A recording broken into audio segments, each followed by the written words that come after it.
All right, let's start by, please join us for the Pledge of Allegiance. Thank you. I pledge allegiance to the flag of the United States of America and to the republic for which it stands, one nation, under God, indivisible, with liberty and justice for all. Thank you very much. One more announcement, so everybody understands. I know there's many people in this room that understand why they're here tonight. For those who don't or are new to this proposal, this is not a public hearing to anything to do with an application. This is strictly code changes that are being done. Public hearings are being done for the specific purpose of coinciding with the new comprehensive master plan that the town board has put in place. So these are actually code changes, just so everybody understands that. I want to start one more announcement before we start the public hearings. I would ask everybody in this room to join us here at the dais and pray for Officer Brendan Gallagher, Suffolk County Police Officer, who was protecting motorists on the Long Island Expressway, chasing illegal racers on the expressway. He is in extremely critical condition in Stony Brook University Hospital, and we would ask you all to join us in praying for him and his family. Thank you very much. Okay, we'll begin. Supervisor Wareheim. Here. Councilman McCarthy. Here. Councilwoman Noack. Here. Councilwoman Inzerillo. Councilman Lohman. Yeah. Okay, we're going to start with correspondence. We have a building department report from December 2024. And the first public hearing is for the town board to consider proposed local law 1924, which is amendments to chapter 135 of the town code entitled Smithtown Animal Shelter and Adoption Center in regards to poultry. Simone Freeman, Assistant Town Attorney, is here to present the amendment. Good evening, Supervisor and members of the board. The purpose of this public hearing is for the board to consider the adoption of amendments to Chapter 135 of the Town Code entitled Smithtown Animal Shelter and Adoption Center to regulate the keeping of poultry on property. The proposed amendments define poultry, provide for the keeping of poultry under certain conditions to prevent poultry from creating a nuisance or a public health hazard, and sets forth certain conditions that must be met in order to keep poultry on property, including restrictions that poultry be securely enclosed and confined within an accessory structure, yard, or enclosure located only in rear yards, with no more than 15 birds for every 500 square feet of rear yard space being used to keep poultry, and providing for poultry refuse and feed to be stored in metal containers with metal covers or in a rodent-proof container. Accordingly, the animal shelter recommends that this section of the code be amended, and unless there are any questions from the board, this concludes our presentation. Board. Is there anyone in the audience that wishes to be heard on this public hearing? There being none, I will move to close the hearing. Second. Thank you. Supervisor Wareheim. Yes. Councilman McCarthy. Councilwoman Noack. Yes. Councilwoman Inzerillo. Yes. Councilman Lohman. Yes. The next hearing is to consider amending Chapter 322 of the Town Code entitled Zoning as it relates to rail freight terminals, rail transfer stations, and wood chipping. Peter Hans, who is the director of our planning department, is here to describe the amendments. Good evening, Supervisor and members of the Town Board. I'm Peter Hans, Town Planning Director. I'm here this evening to present the draft code amendments to Chapter 322 of the Town Code as it pertains to rail transfer stations, rail freight terminals, and to wood chipping and mulch processing facilities. These amendments are proposed as a result of a number of factors, including the impending closure of the Brookhaven landfill, the approval of Town Line Rail's petition to the Federal Surface Transportation Board, and the adoption of the comprehensive plan earlier this year. The town's zoning ordinance currently prohibits transfer stations throughout the entirety of the town. However, with the scheduled closure of the Brookhaven landfill and the foreseen need to transport much of our solid waste off the island for disposal, we anticipate a growing demand and need for solid waste transfer facilities across the island. With that, the Planning Department has been working in conjunction with the Town Department of Environment and Waterways and the Town Attorney's Office to draft several proposed ordinance amendments. The proposed ordinance amendment would allow rail transfer stations as a town board special exception use in the HI, that's the heavy industrial zoning district. The amendment would allow such uses to handle uncontaminated recyclables, construction and demolition debris, incinerator ash, and some yard waste. However, it would maintain the prohibition of transfer stations for other waste streams, including municipal solid waste and hazardous waste.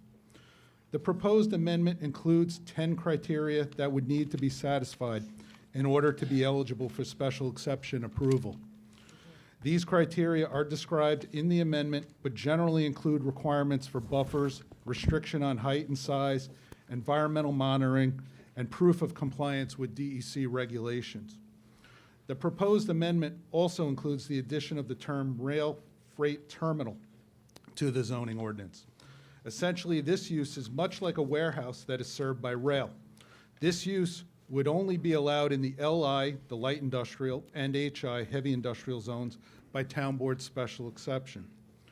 Lastly, the amendment would allow wood chipping and mulch processing as a town board special exception use in the HI zoning district, and establishes 4 criteria that would need to be satisfied in order to be eligible for approval. The criteria include limitations on maximum height and area of outdoor storage, as well as screening. The Department of Environment and Waterways has reviewed the proposed amendment and has recommended the issuance of a SECRA positive declaration, meaning that an environmental impact statement will be required, as there are numerous environmental concerns with the proposed amendment. When the Surface Transportation Board released the draft environmental assessment for Town Line Rail, the town planning and environmental departments outlined concerns in writing such as effects on groundwater, noise, site operations, amount of material to be handled, air quality impacts, and impacts on the existing roadway network. These environmental concerns require greater study, and therefore it is being recommended that the SECRA positive declaration be adopted. As I understand from David Barnes, Town Environmental Protection Director, testimony that is received during this public hearing, as well as information from other sources, will be used to guide the development of a draft scoping document for the environmental impact statement. I'd like to clarify for the board, as well as the public, that the purpose of the hearing is to consider an amendment to the town code. The town does not have a pending application before it for a specific site. If after receiving public input and analyzing all impacts through the environmental impact statement, the board decides to adopt the amendment or some version of it, then and only then would a property owner be able to submit a proposal. And that proposal would have to satisfy the special exception criteria and would be the subject of its own public hearings and review. It is suggested that the board consider allowing a public comment period to remain open until the end of the day of Tuesday, January 21st, to allow submission of written comments. These comments can be submitted to townclerk@smithtownny.gov, and they will be shared with our environmental department. Thank you. This concludes my presentation. Any questions by the board? No. So to be clear, just to be clear, and I believe it is on the agenda, we are going to pause deck this code changes, Correct. correct? And do a full environmental impact study, as opposed to relying on the Safety Transportation Board's environmental review. That is correct. That's the recommendation. There's an agenda item on the agenda for tonight. I see that. Thank you. Any other question by the board? Nope. Okay, we will begin with speakers. Be mindful. 3-minute rule will be strictly enforced. You have 3 minutes to make your comment. The town clerk, when you hear the tone, he'll illustrate that you have 1 minute to complete your comments. And again, if you're finished, we'd like to make sure that this evening, everyone who wants to speak and make a comment to be put onto the record gets an opportunity. So if you're finished, please leave so we can bring some of the folks that are in the library right now in. Thank you very much. Catherine Bluthequin.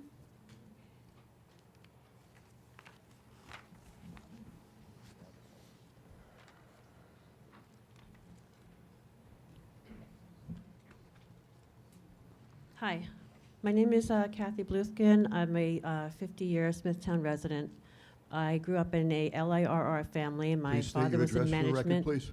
Excuse me? Please state your Your address address, for the record, My please. address is 11 Woodmere Drive, Fort Salonga, Thank you. currently. My father was in the railroad. He was in management, fourth to the president. We are very versed in railroad and specifically the steel dust that is blown into the air from the tracks and the wheels that are grinding on the tracks. This steel dust, if you want to Google in your phone, does present in pulmonary problems if you have excessive exposure. We are also informed that there's going to be a sports complex that's going to be somewhere near this rail yard proposal. The kids playing outside, they'll be inhaling this. They're just not informed that they're going to be exposed to this. They're underage. They don't have any of these information. Like people who want to go into a coal mine, they understand the ramifications of working there and they agree to this. Our children don't. Our children don't understand. And all they want to do is play. And we're also, we're introducing environmental hazards to them. This can also cause incidents like and including black lung. This is a non-repairable problem in your lungs, and the steel dust can do damage like that. Anyone in Fort Salonga knows that the incinerator is allowing ash into our atmosphere, and we clean it off our houses. We're talking half a mile away, we're talking a mile away. How far is the steel dust going to go? Even the people who don't want to drive down to the industrial area are still going to be generating extra pollution in their homes, on their homes, in their backyards. And for this, my family is against changing the zoning. Thank you. Thank you very much. Niger Leah? Niger Leah?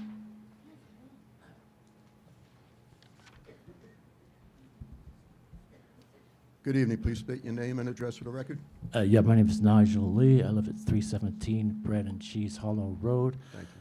I wanted to address like the financing of this. Is this a project of the federal government that's going to pay for it, or Suffolk County, or our taxes going to be used for this? Also, there seems to be admitted so far that this is also a pet project of the Carlson Corporation. Will they have a monopoly on the trucking facilities that are going to be built on this site? Are there any other companies that were able to get in on this, have access to this? And I believe that we in the Fort Salonga have been, and Smithtown in general, have moved into this area and pay taxes based on residential zoning laws. Now we are arbitrarily changing them to heavy industrial, which will be adjacent to our houses, which will decrease the value of our houses. So therefore, our property taxes should be readjusted down.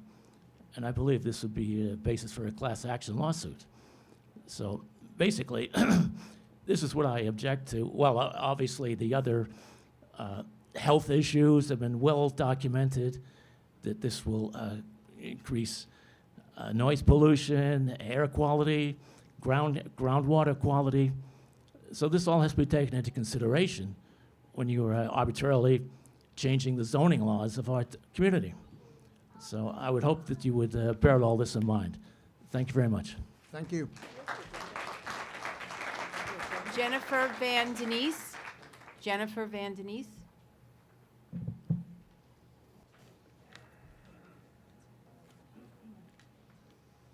Good evening. My name is Jennifer Van Dynes. I live at 8 Sunken Meadow Road. My family has lived in Fort Salonga for more than 73 years, and I'm still in the house that I grew up in. Fort Salonga is very special to me. It's an unbelievable place growing up, all the changes that we've seen and whatnot. This would be so detrimental to every resident of this area. One thing that I have not seen addressed is the trellis that these trains would be going over. I commuted to New York for many, many years, and I think only maybe once or twice I went over that trellis, and it was a white-knuckle experience for me. The train shook. I thought the whole bridge was going to collapse. I can't imagine that trellis holding up with the weight that's going to be on that if we're pulling all this debris there. So please consider that. And also, as far as the environmental concerns, I'm sure that the residents of East Palestine, Ohio, were given lots of environmental assurances that this would not affect them, and look at where they are now. Thank you. Joanna Zerlin. Joanna Zerlin.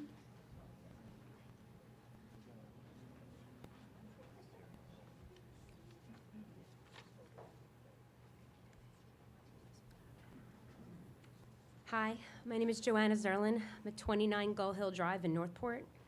I brought 2 out of 3 of my kids with me here. I live catty corner from the area that's in question. I bought my property to raise my kids, not so that nearby areas can be made even more industrial. So I just hope that you consider all the concerned citizens who showed up here and those who couldn't. The only reason I could show up here is because my kids missed their swimming lessons. So consider all the other families that are concerned and that couldn't make it, and just that the people who voted, I didn't get to vote for you because I'm not town of Smithtown, but the people who voted for you guys, your citizens, your residents, and the people you hope will vote for you again next time around, about what's more important in the situation. Thank you. Donald Earl. Donald Earl.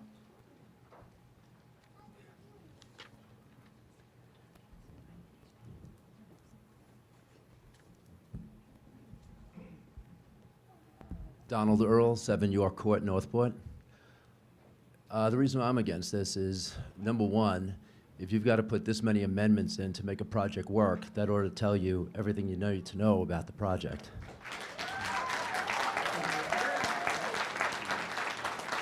Secondly, let's get the signs up.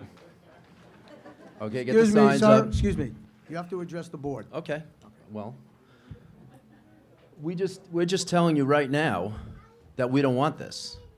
So this is just end now. This is very simple, okay? Representative government, you represent us. We don't want it.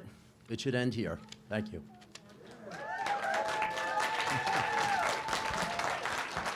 Joanna Mukulke.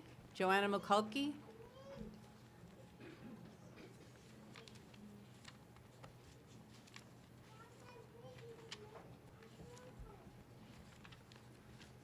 Good evening.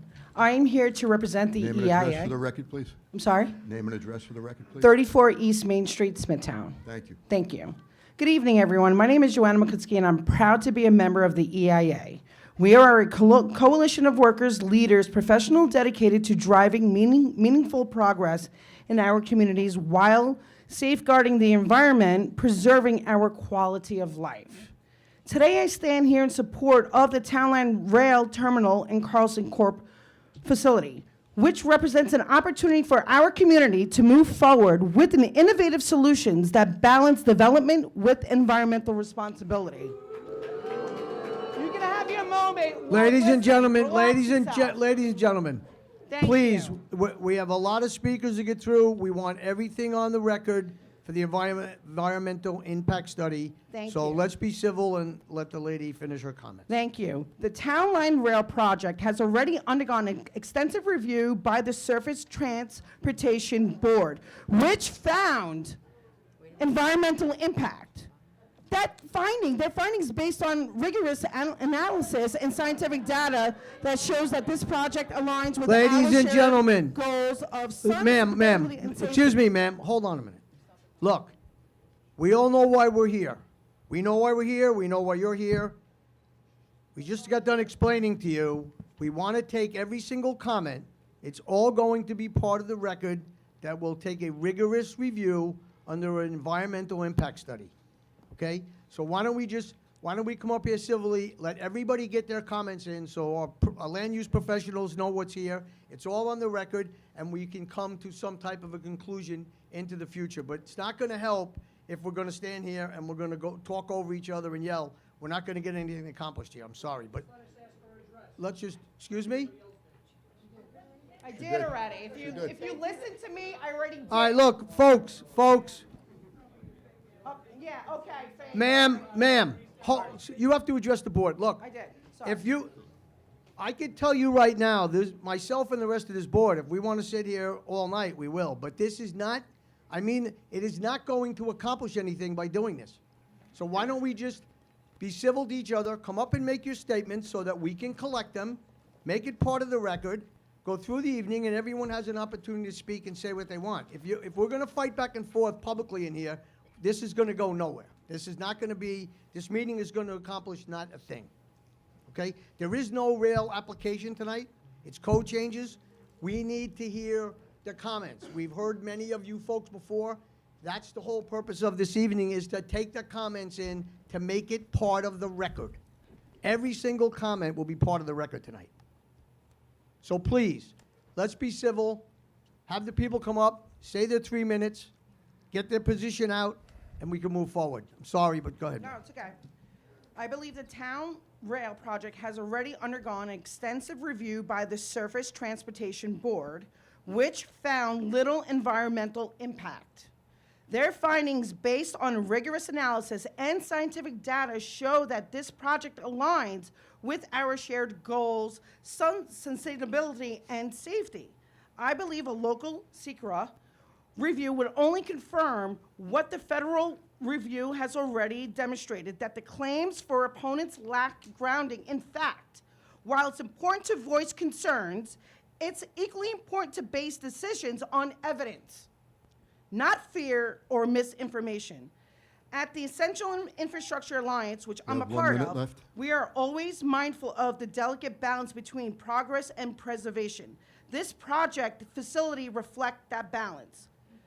They address critical infrastructure needs while maintaining the environmental integrity, quality, life that our community values. We cannot let baseless objections hold back the growth and opportunities this project facilities promise. It's time to move forward with progressive change, responsibility, thoughtfully, united in our commitment and a stronger future. Thank you. Nicholas Sepolo. Nicholas Sepolo.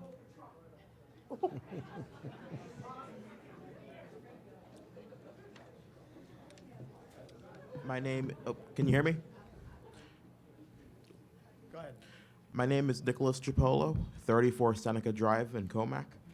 Members of the town board, I stand before you today to oppose the proposed change to our town code, which will be the last chapter in the sad story related to this freight yard in Kings Park.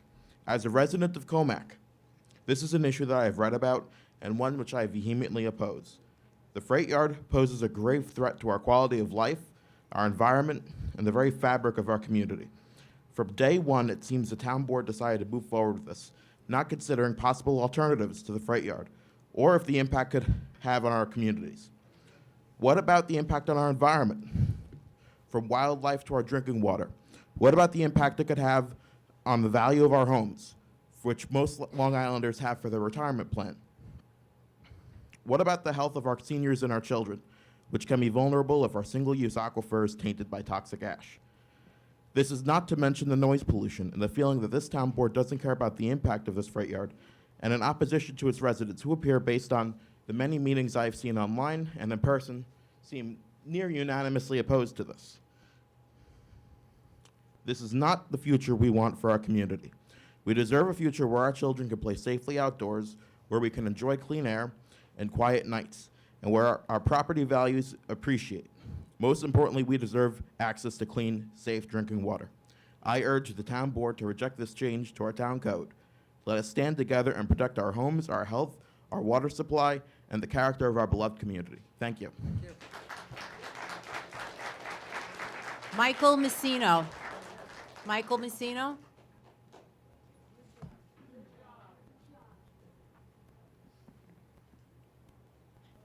Hi, my name is Mike Messino. I live at 5 Glen Road.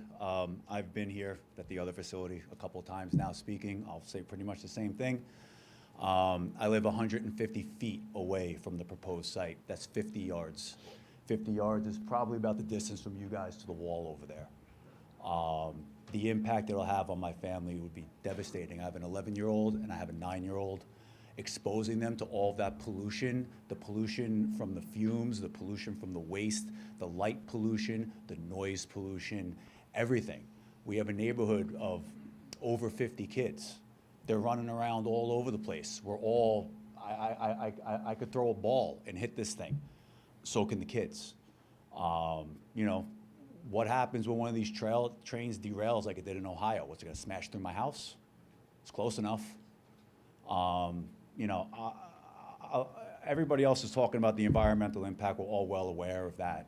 What I kept thinking on the way here is the people you were elected to represent overwhelmingly do not want this to happen. There are some people who are indifferent. There are select few people who are in favor of it, and the overwhelming majority of the people you represent do not want this. Thank you. Will Flower. Will Flower.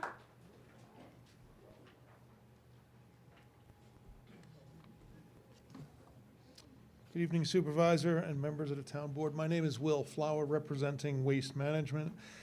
My address is 120 Nancy Street in West Babylon.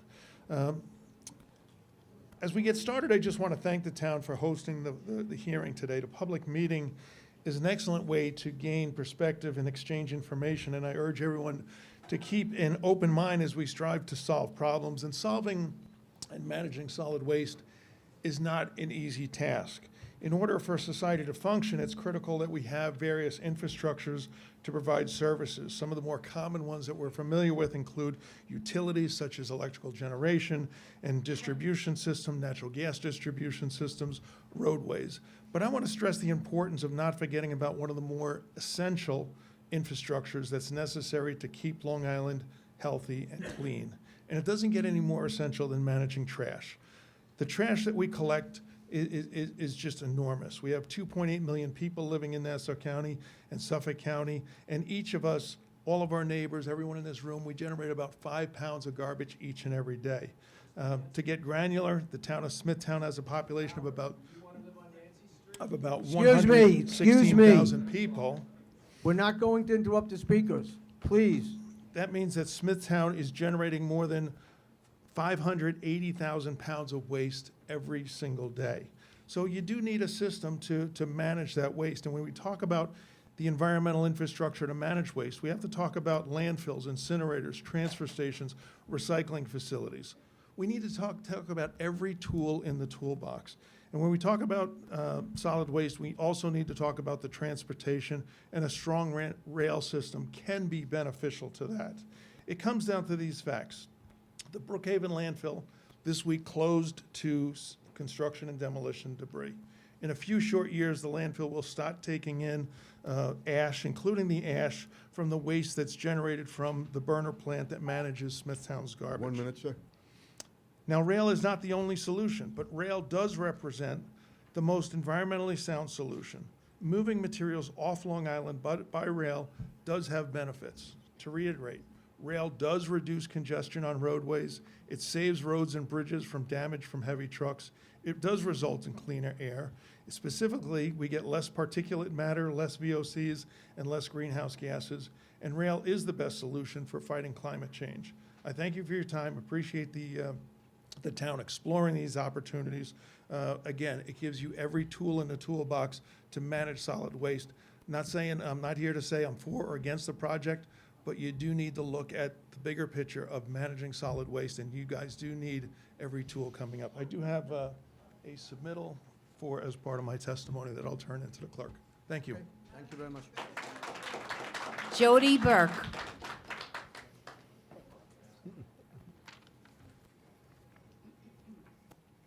Hi, my name is Jody Burke. I live at 2 Concord Drive in Fort Salonga.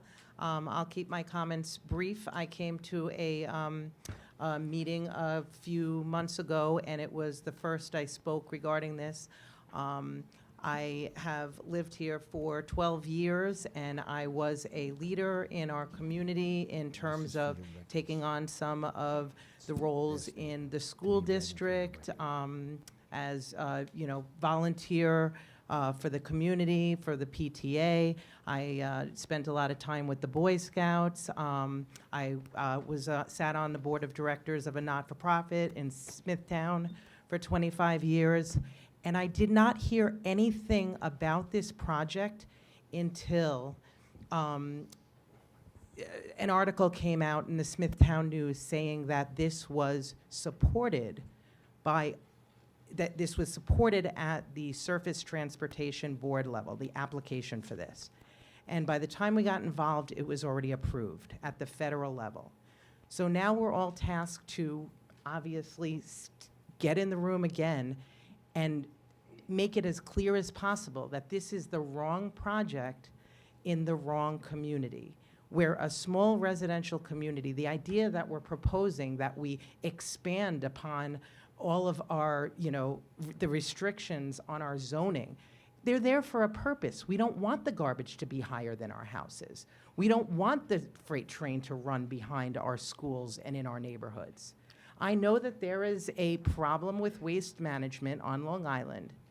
This is not where the solution should be. I will tell you personally, I compost, I recycle.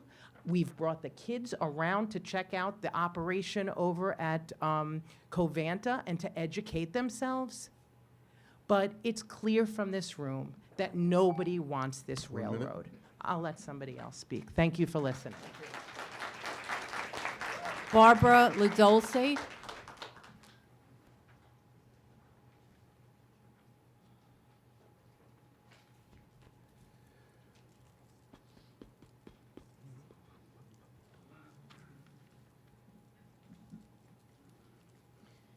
Good evening. My name is Barbara Ladulce. I live at 17 Eileen Court in Comac. That address is right off of Indian Head Road, which is a thoroughfare that goes north and south to the area that's of a concern. I am extremely concerned about the amount of truck traffic that is going to be added to our local roads. I live behind the UCP Center. In Comac, I am a retired special ed teacher. There are residents within the UCP Center who I am sure will have issues with noises from trucks at all times of the day and night. Currently, you can hear the sounds of large trucks making their way north and south on that road. In the summer, the smell of diesel can often be detected. We are also concerned with the increase of traffic in the area, an area which has had numerous car accidents that have resulted in the loss of life. Indian Head Road is a route for high school students to drive to Comac High School during the school year. We are concerned that changing the town codes will cause a more dangerous situation for our children and for our neighbors, like the UCP Center. The area is just the wrong place for this type of project. I am against amending the zoning laws in regard to this project, and thank you. Nick Passarella. Nick Passarella.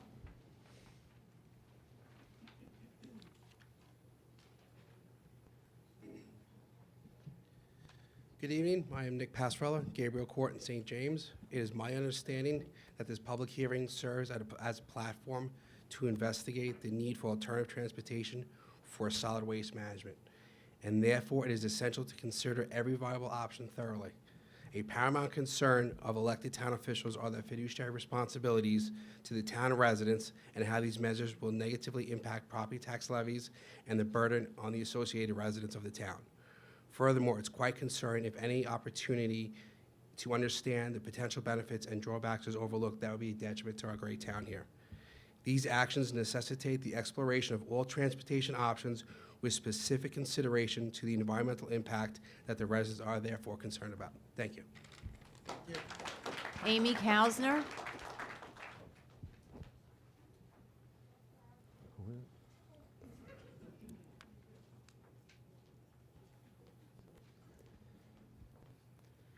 Hello, my name is Amy Kausner. I live at 7 Maxway in Comac. I am a mom of 2 young, beautiful children. I specifically moved here for the safety and the quiet and this wonderful community that is known as the town of Smithtown.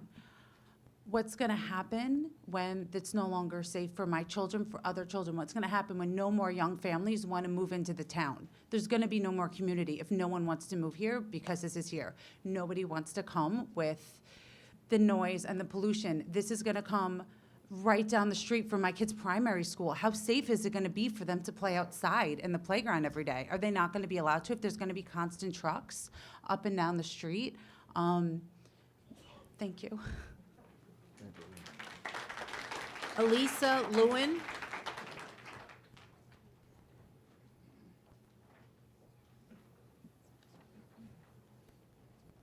Hi, my name is Elisa Lewin. I'm at 5 Maxway, and I'm Amy Kausner's neighbor. My husband and I moved to Comac 2 years ago from Manhattan. I lived on the Upper East Side. I lived above the subway.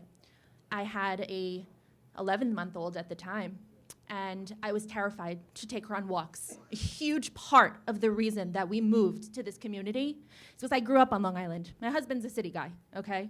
He was against it. When I talked him into it, it was because of the safety, no fumes coming up from the ground, being able to let our daughter have a backyard instead of an 800 square foot apartment. My daughter attends the learning experience in Kings Park. She plays outside all the time. She is excited to be in our backyard with a pool and a play set, and I'm not. And I want to expand our family. I'm currently in the midst of undergoing fertility treatments. I'm scared to be pregnant. I'm scared to bring new life into my community. I paid good money for my home, but I also am concerned about the quality of life for not just my kids, but every single family with children, elderly folks, people who have immunocompromised systems. I'm truthfully scared, and I'm enraged. I'm enraged that this isn't a bigger thing, that I go onto community groups and Ring camera groups, and I see people complain about menial issues, but this is a way of life. This needs to end, or else we'll be moving in 5 years, and as Amy said, what kind of community is this? My daughter's going to attend Northridge. I'm scared already of her attending kindergarten, as any mother is when their children go off to school. Now I'm scared for her to be outside and have pulmonary issues and respiratory issues, and this isn't just COVID anymore. This is a way of life. Please take this into consideration. It is deeply upsetting and deeply alarming. Thank you. Janine Victor. Janine Victor.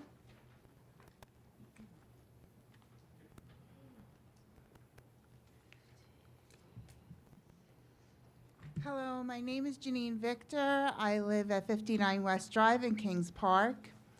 I moved here about 15 years ago, and the reason I moved to Kings Park is because it was the town where I wanted to raise my son. It was the perfect little town. One of the downsides of Kings Park is sitting at the railroad station waiting for the trains to pass by. So I can only imagine that adding now more freight trains in is only going to worsen that issue. When you have zoning laws in place, they're there for a reason to protect the community. And now I just want to have it on record that I oppose changing the zoning laws in our area so that we can uphold the safety of our community. And I would hope, as we have voted for you to protect our values and our ways of lives, that you will see fit to withstand changing the laws to make it easier for big companies to come in and ruin our way of life. Thank you. Chick Vuris. Chick Vuris.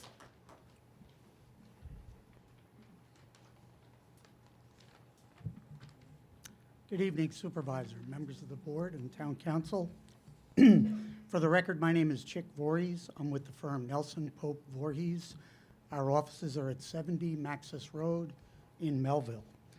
And I'd like to speak in favor of the process that you are embarking on tonight and provide some planning and environmental context for that support.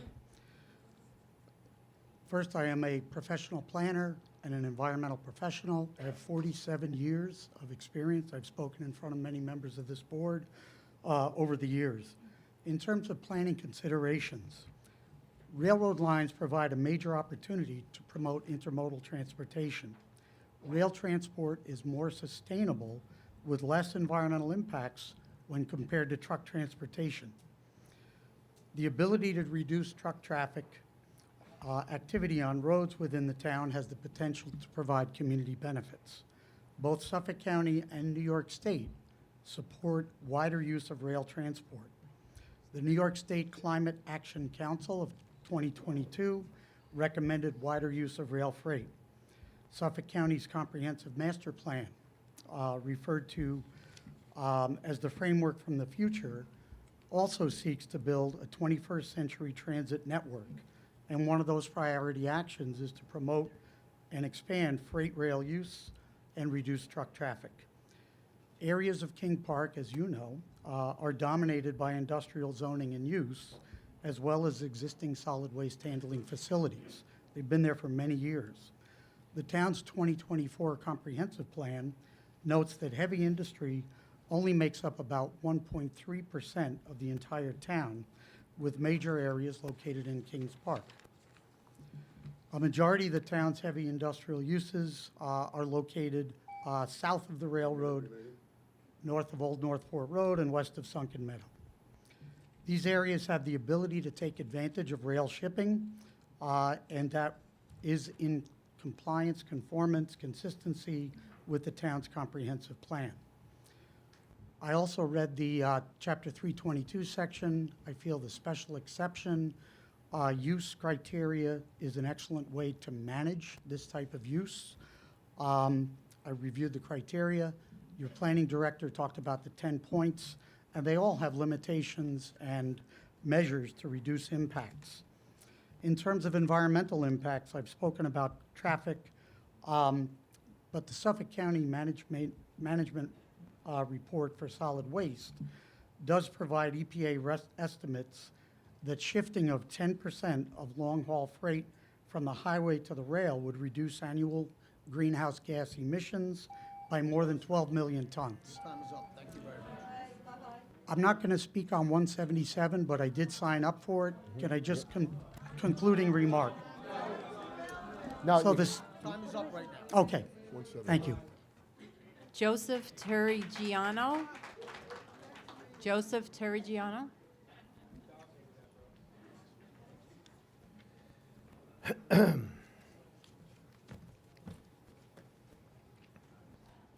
Good evening. Joseph Terrigiano, 2 Eugene Drive, Kings Park. I'm making 6 years here in February. I also moved from Queens.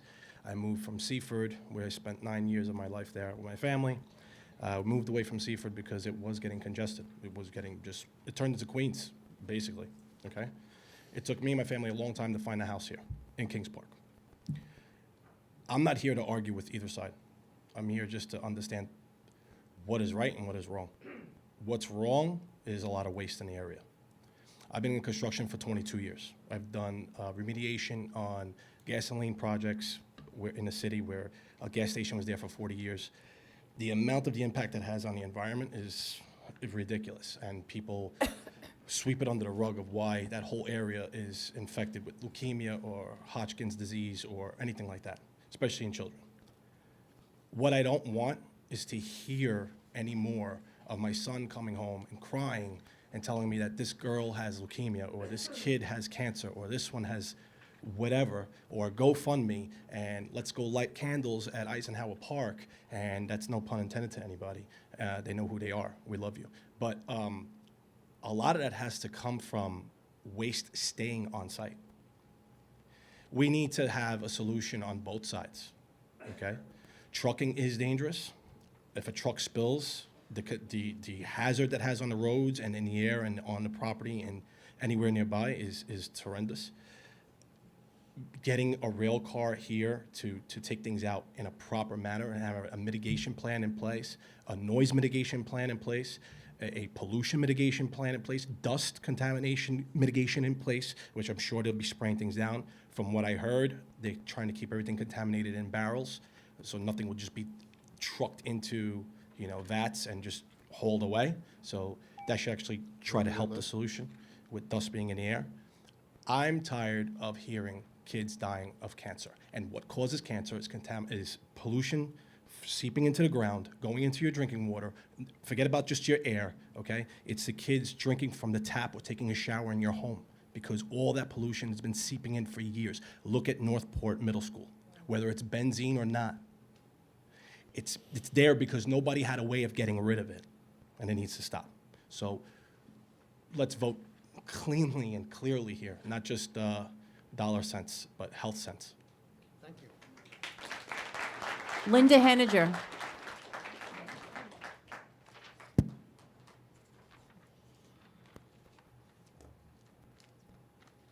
Using up my time. So I'm going to speed read in a minute because I just added a couple of things that I wanted to address. Linda Henninger, 1 Meadowood Lane, Northport, New York, co-president of Town Line Association.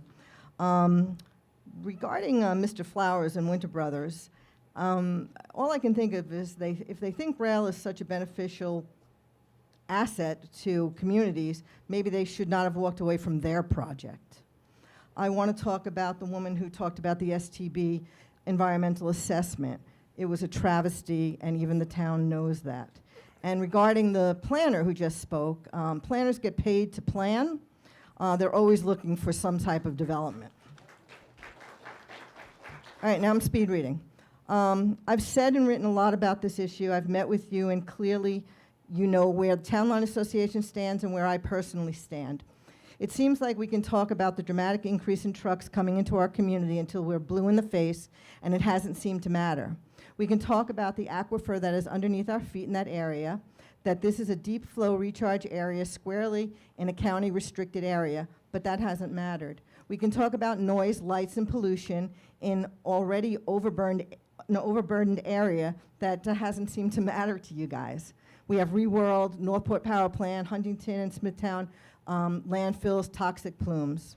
We can talk about the complicated concept of preemption, where the federal government always wins, and that hasn't seemed to matter. And I really don't understand why. Each one of you represents the residents of the town of Smithtown, no other township. This rightfully makes me think your first priority should be the people of the town of Smithtown. I'm going to say something that some people are going to think is not politically correct, as not everyone jumps on a bandwagon before doing research. There is no crushing waste crisis in Suffolk, so much so that you would have to plop a freight yard 150 feet away from families. C&D can be taken to other facilities, and Supervisor Panico just said Brookhaven will be taking ash till the end of 2028. There is time for a thoughtful and regional consideration. That's what we should be doing. This is simply not the right location for a freight yard, full stop. I haven't even mentioned the one-track Port Jeff line, even if the slightest derailment could halt commuter rail for hours, if not days. Life is hard enough as it is without our own town government, you guys, making it harder. And adding insult to injury, any EIS related to these amendments are going to be paid for by the very taxpayers who don't want this. I'm not going to get through it, guys. One last shot at getting the board to understand. This freight yard will be bringing more trucks into our local area. They're going to come back full. They're going to have cars and stuff, and those are going to have to be trucked out of our area. It's going to bring more freight yards. Thank you, Ms. Henninger. Time is up. Trucks. Thank you, guys. Keegan Harris.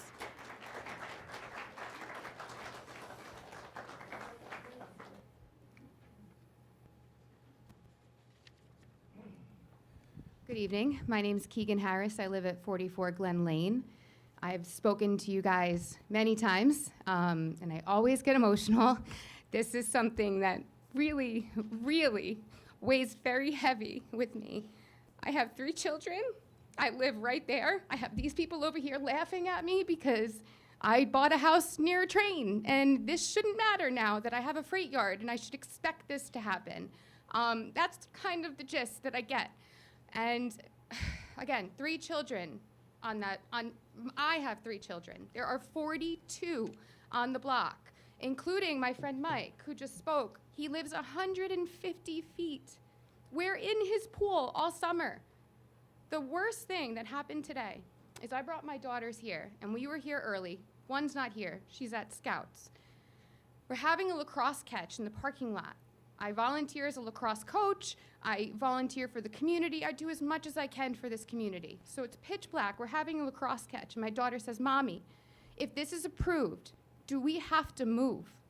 Do we have to leave? I don't want to leave. And we don't want to leave. We don't want to leave. That's why we're here. So please, please, we beg you, listen to our concerns. Relieve my stress. As mothers, please understand my plea to not build this freight yard. Thank you. George Houston.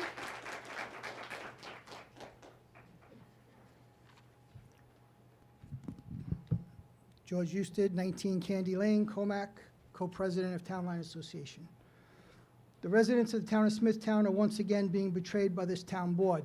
The first betrayal came in the form of a letter to support to the STB signed by Supervisor Wareheim on town letterhead with the board members' names on it. This October 22nd, 2022 letter had the distinction of arriving at the STB before any other document regarding Carlson's freight yard proposal. This letter was kept in secret from the residents, and it sent a strong message to the STB that the town welcomed Carlson's freight yard. The residents would never have known about the freight yard had it not been for Dave Ambrose's article in the Smithtown News in December of 2022. By that time, the residents had missed the ability to protest Carlson's request to waive a full environmental impact study in lieu of a much less stringent environmental assessment, and also lost the ability to appeal the STB's decision about this.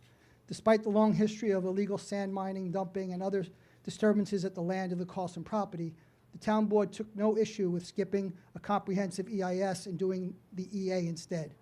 Fast forward to tonight, despite thousands of letters, petitions, signatures, emails, comments at town board meetings, and phone calls, all by residents of the town, opposed to this freight yard proposal, we are here tonight to hear about how the town would like to, on their own free will, amend the zoning code to allow freight train yards, transloading stations, and wood chipping in the town.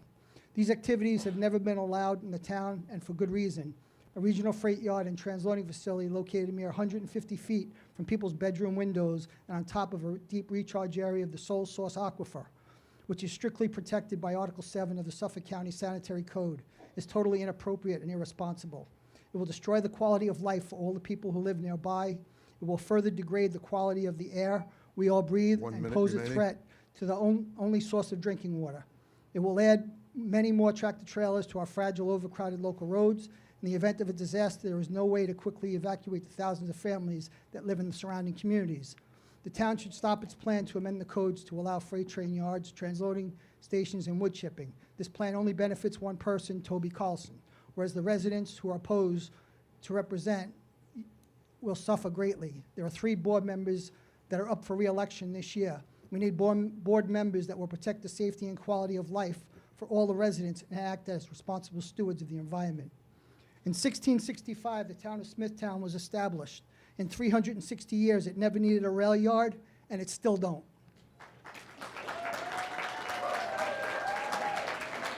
John Kenneval.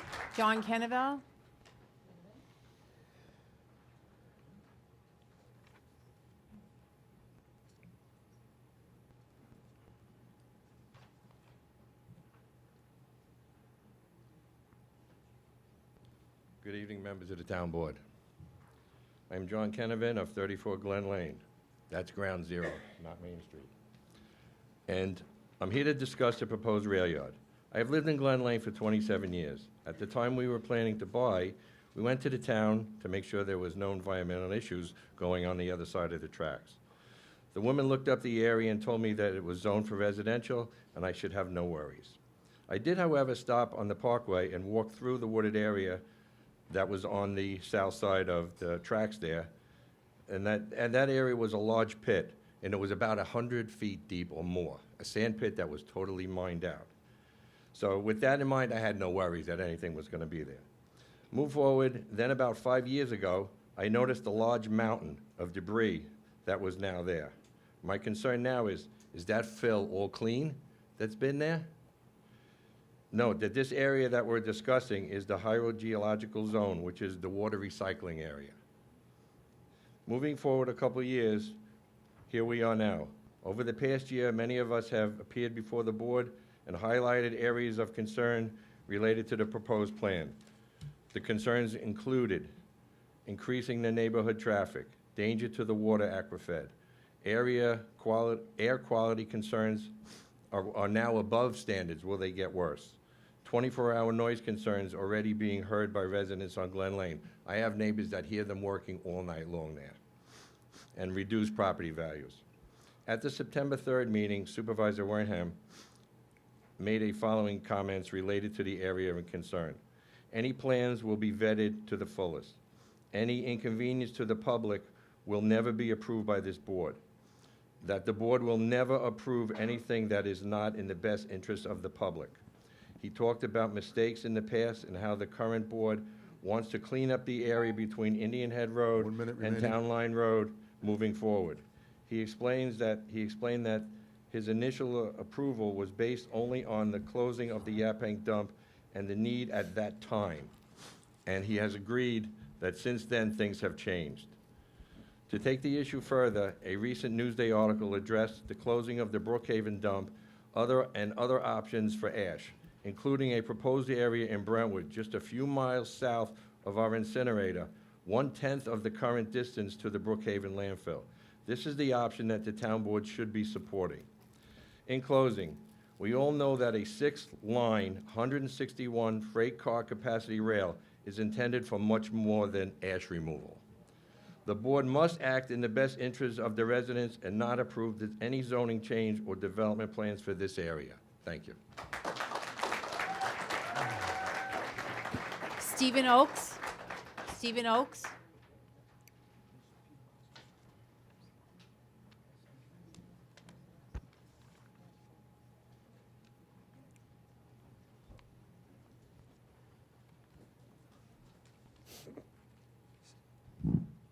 Stephen Oakes, 22 Great Oak Road, St. James, New York. Became aware of the rail facility in August when I attended a board meeting because I was trying to save Bull Run Farm. It was an issue with a special exception, and nobody's mentioned it here, but the town came up with a comprehensive plan. I applaud you on that. I think that the town really needs it.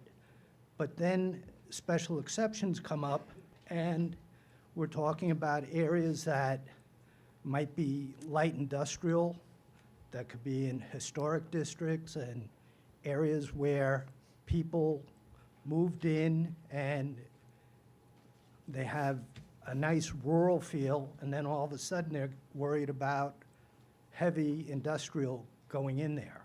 So I think that this special exception should really be looked at before it's put on the board, because maybe this rail yard doesn't go through, but 5 years from now, 10 years from now, this law can get dusted off and people in the town will have similar issues, and it changes their way of life. Thank you. John Dervan. John Dervan.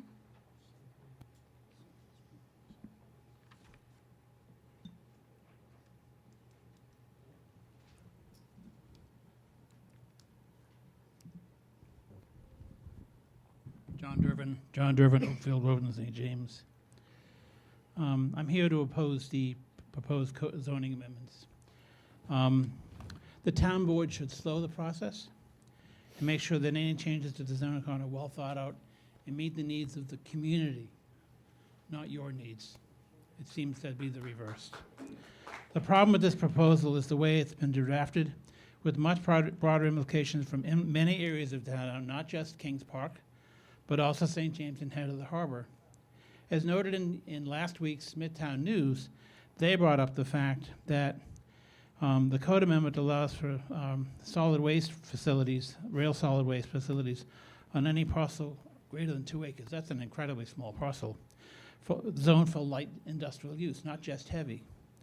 The code amendment is approved, an applicant could seek to approve a solid waste facility in a facility such as Gyrodyne. This was mentioned not by me, but in the editorial in Smithtown News. So it's not a subject that's unique to my perspective, which is in the middle of a residential community and partly in the Mills Pond National Historic District. Even though it isn't the intention, it would nonetheless be possible for this to happen. You folks may not be here in 5 years. Someone else may replace you and take the perspective, oh, the hell with them in St. James. We'll put a rail facility there because the railroad goes right through there. Okay, and it was and it's light industrial. The problem is the Gyrodyne was zoned to industrial, light industrial, in the middle of a residential community. And it should never have been changed from residential to industrial zoning in the first place. Thank you. Dan Ryan. Dan Ryan? Oh, yeah, that's me. I'm deaf. I couldn't hear you. Good evening, Supervisor, Town Board members. My name is Dan Ryan. I am the president of the Fairfield at St. James Civic Association, and in such I represent approximately 1,200 residents. I know we're on the far east end of the township, but I would like to let you know that we feel solidarity with the people that reside on Glen Lane and the residents around Kings Park Rail. We are opposed to the rail yard. We feel that the quality of life of the residents of Glen Lane and the residents around that area is being destroyed if the rail yard goes in. We understand the reasons and why this might seem like a good idea, rail transportation. Maybe we even agree on it. We see the problem as that our township, Smithtown, has been developed. We're a residential township. We don't have enough room to be putting in facilities where there'd be enough buffer for that. We think out east somewhere, anywhere outside of the township of Smithtown, it might be a good idea, just not here. And that really exemplifies, as far as not in my backyard, when David Ambrose editorial about the possibility if the zone change took place, that a rail yard could be put into the Gyrodyne property. So that puts it right in my backyard, our backyard, and so we are deeply opposed to it. We wish you would uphold what we put our trust in you to defend the quality of life of the residents. Please say no to the zone change. Keith McCartney. Keith McCartney?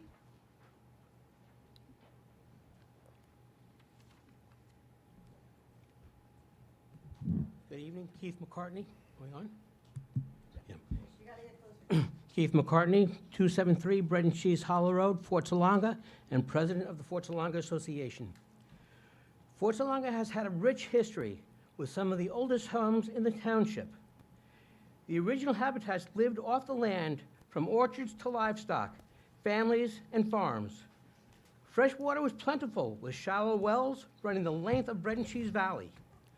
I've lived on Bread and Cheese since 1957, between half and 3/4 of a mile from the area that we're talking about tonight. I smell, I hear almost every night from that area.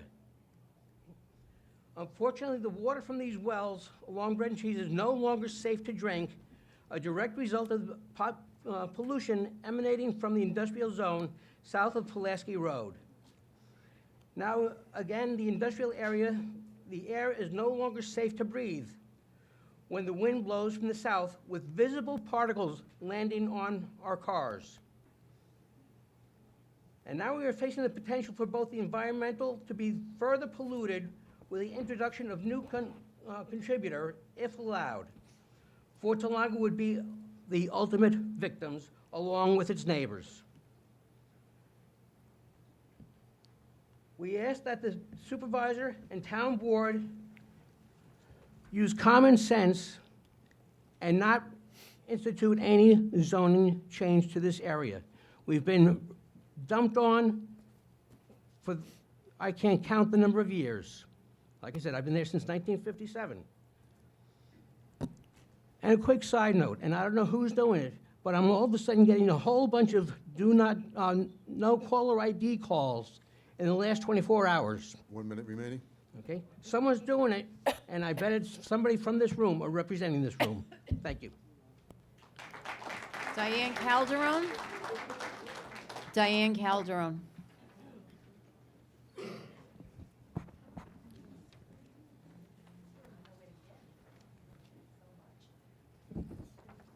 Hello, I'm Diane Calderon. I live at 269 Bread and Cheese Hollow Road in Fort Salonga. I've been living there for 17 years.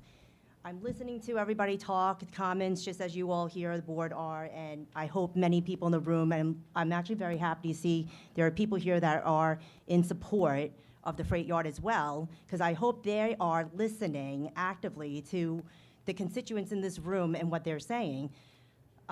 There's just been so many great comments and points given tonight that I really hope this is going to help you make a decision about the zoning changes that are being proposed to ultimately support a freight yard, how that freight yard just does not fit in this area, is not fit for purpose, creating exclusions to make it fit, you know, a square peg in a round hole, seems like that's what we're trying to do here, just doesn't make any sense. I really, strongly urge that you guys are taking all this into consideration, rethinking, right, reconsidering, maybe where you were when you came in, have a different opinion now, hearing what people are saying in this room. There's so many reasons why it shouldn't fit there. I mean, for me, the health concerns, right? So freight trains will emit exhaust pollution, certainly not something that we want people in this room, even those people who are for the freight yard, I wouldn't want to put this in, I wouldn't want to introduce this into their lives. I would hate to see people getting cancer, getting sick, having, respiratory issues, right? That's what we're introducing. There's nothing good that can become of this. And then the aquifer, right, our drinking water, that's not even just a Smithtown problem. This is an island-wide problem. So we're affecting many people, and we're just playing with fire by putting a facility like this. The chances of leakage into our drinking water is just so dangerous. And then filing to be a common carrier to take anything, off the island, which includes toxic waste, right? And if a freight yard derails with or without, but certainly with toxic waste on it, is massive impact to the whole island again, not just this community here. So the ramifications of this is just so significant, and I hope that is all taken into consideration. I strongly, strongly urge you to please reconsider the zoning changes. Thank you. Toby Carlson. Toby Carlson. I can move for me. Hello, Toby Carlson, Ground Zero. Supervisor, 140 Old Northport Road, Kings Park, New York. Thank you. I live there more than anybody else in this room. Yes. Folks, 68 Mr. Maple Carlson, Avenue, Northport, New Mr. York. Carlson, Sorry. you're going to have to address the board, folks. Sorry. Let him have his Apologize. 3 minutes. Okay, thank you. I was actually here just to thank you all for hearing this tonight. I've been in this town my whole life. My father's been here his whole life. My grandfather, his whole life. And my great-grandfather, his whole life. We've been in this town since 1880. We have moved 2 times at the request of the town board. Once from our farm that we had where the Kings Park High School is. We moved downtown to Kings Park. Then we built a factory there. And I grew up with my backyard as a factory. I had welders, we had cranes, we had batch plants, we invented the concrete cesspool in our town. Then the town board came to us and they wanted to expand the town and create a commuter parking lot so everybody could go to work and the people and the town could be developed. In 1960, the town population was 60,000 people. Bless you. Now, the population is 120,000 people. In 1960, each person made 3 pounds of waste per person, and now it's 6. But unlike our town and other towns, we are not prepared for it. The amount of waste that we have to move on a daily basis is staggering. We are working around the clock to keep things functioning. Now, I hear all of you in the room. I appreciate you. I have 4 kids too, and I am remaining. here not to propose something to happen, but I'm asking you, and I'm asking the town board and the people to study it.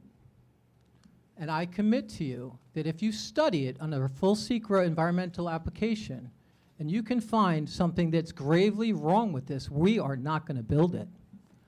But I will make you the promise that in 5 years, when all of the taxes for all the town residents of Huntington and Smithtown, 119,000 people in Smithtown and 300,000 people in Huntington, when they each get a tax bill of an extra $1,000, what will that do to everybody in this room? You might not care, but everybody else will. It's not up to me. I'm making a proposal. It's an idea. If you hate me for my idea, that's your problem. But, and it's okay. Thank you, Mr. Supervisor. Thank you, Town Board. Thank you. David Pontillo. David Pontillo?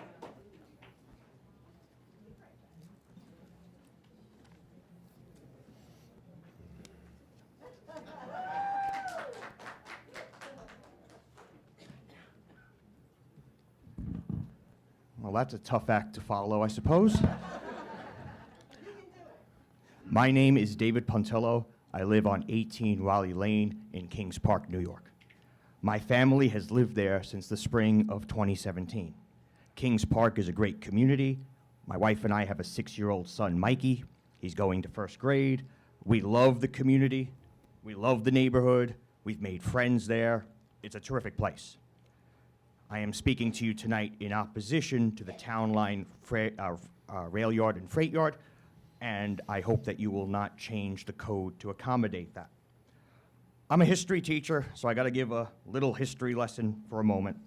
I hope you will recall our most recent elections in November. It was clear that the voters had been frustrated with their elected officials for not really representing them, as it were. Whatever side of the aisle you're on, whether you think of Donald Trump or not, doesn't matter. The people felt frustrated. They felt that their elected officials forgot their primary task, which is to represent the people.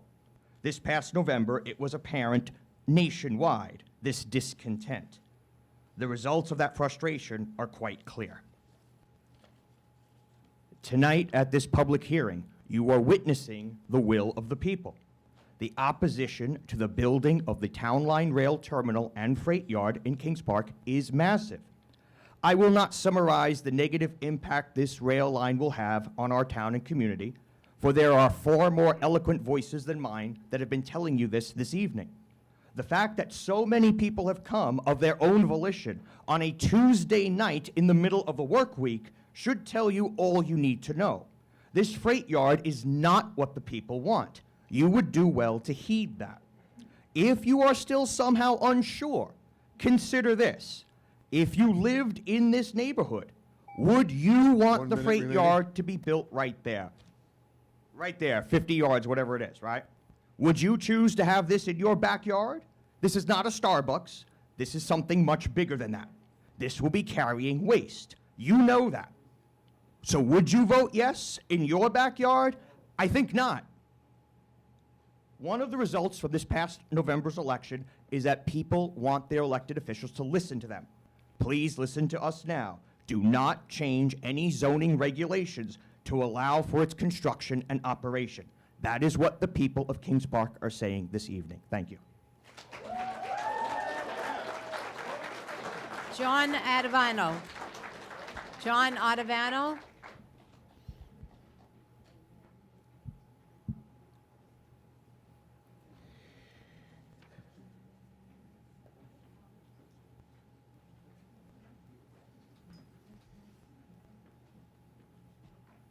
Good evening, council members, town supervisor. My name is John Ottaviano.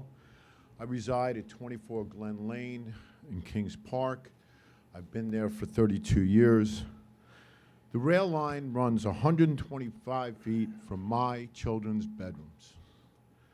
Our understanding is that due to National Railroad regulations, the town may not necessarily have jurisdiction to limit what goes over the rails, and we are not confident that hazmat materials will not be transported over these rails. Our area has already borne more than its share of industrial facilities, and it is patently unfair that we may be asked to have such an overbearingly impactful facility in our backyard. That's on top of the greatly increased truck traffic that will be coming into our area. If our goal is to move the ash from the waste facility on Town Line Road, this could be accomplished by a far less impactful rail spur directly to the facility. Moreover, there are such much better locations for such a yard in other locations on Long Island. Yes, dealing with waste in this town and on Long Island is important, but this is not the solution. As most people know, for every person who made it down here, there are 5 to 10 more voters at home who greatly oppose this project. And there are a whole lot more folks out there in the library and the hallway. That's a lot of voters. That's a lot of voters in a town that's not very big. I've already had friends who tried to join us here today who could not find parking. We frankly don't care what the National Rail Board has decided about this project. You, the town council and town supervisor, were elected to protect this town's residents and to keep our children safe. That is the purpose of these zoning laws, to protect our citizens. We urge you to do what you've been elected to do and maintain the laws that keep us safe. I've already lost neighbors and dear friends who have moved due to this project. I don't want to have to leave the area because of this. I would make a suggestion that besides the speaker's addresses, you might ask those supporting the project what financial benefit they are receiving to prompt their support. I am not here because of any financial consideration. I am here to protect my family and my neighborhood. I also note that most of those supporting the change do not live in this town. But we live in this town and we vote in this town. John Rigrod. John Rigrod.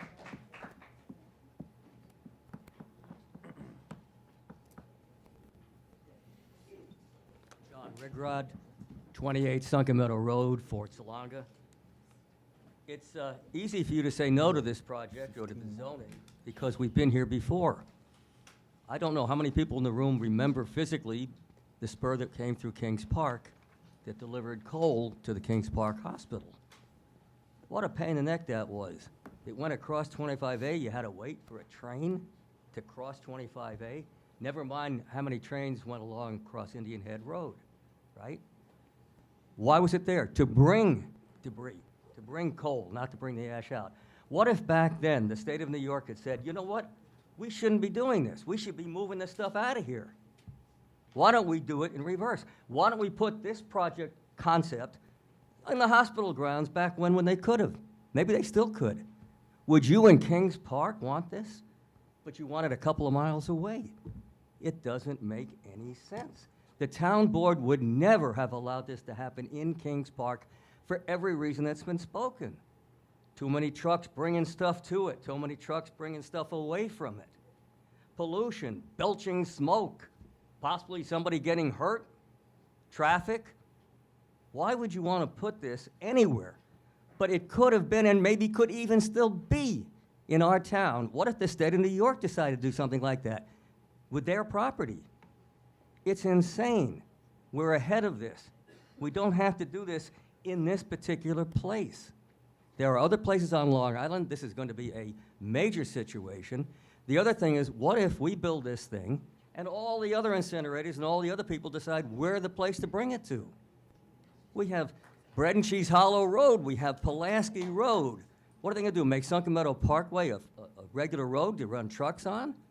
We're building a disaster to our future. And it's not NIMBYism. It's not NIMBYism. I was around when they built the incinerator. It was a bad idea, but it was a good idea. I look out my back window in the height of Fort Salonga. I see the light on the top of the stack. That stack is blowing into my bedroom. Why are you wanting to do this now when we know so much that we didn't know then or didn't have the courage to say? It's a bad idea. It has to be done, but this is not the place for it. Thank you. John Shera. John Shera.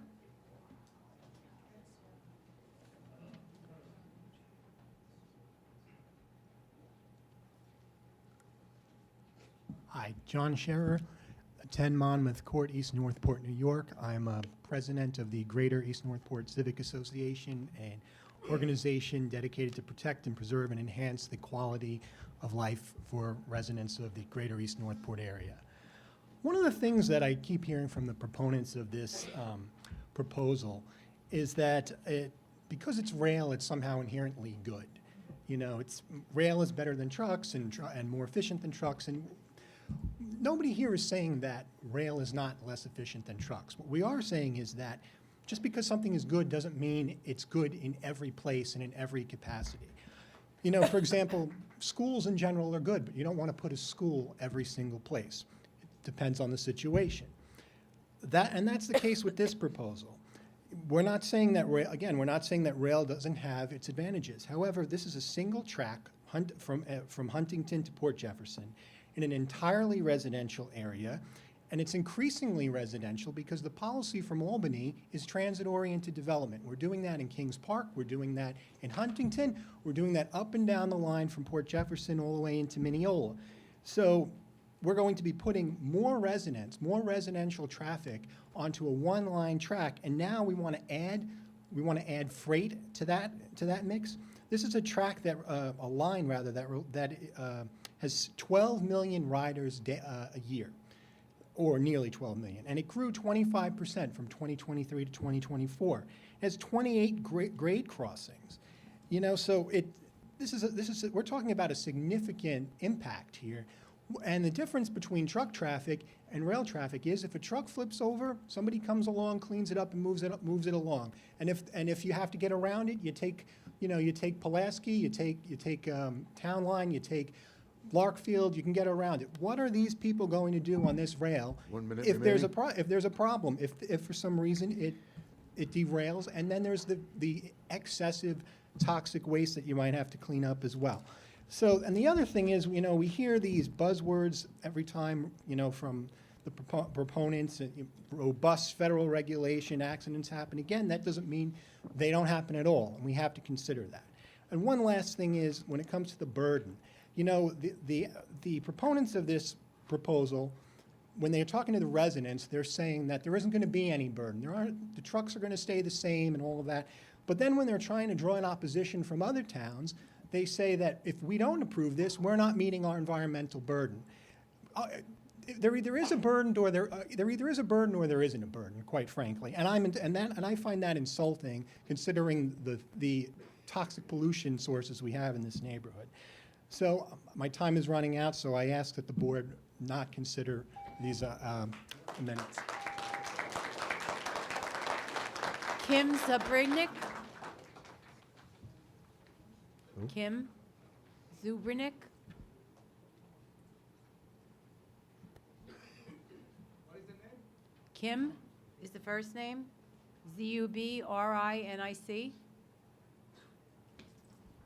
Go on to the next one. Can they hear in the library? Yeah, it should be. Yep. Let's go to the next.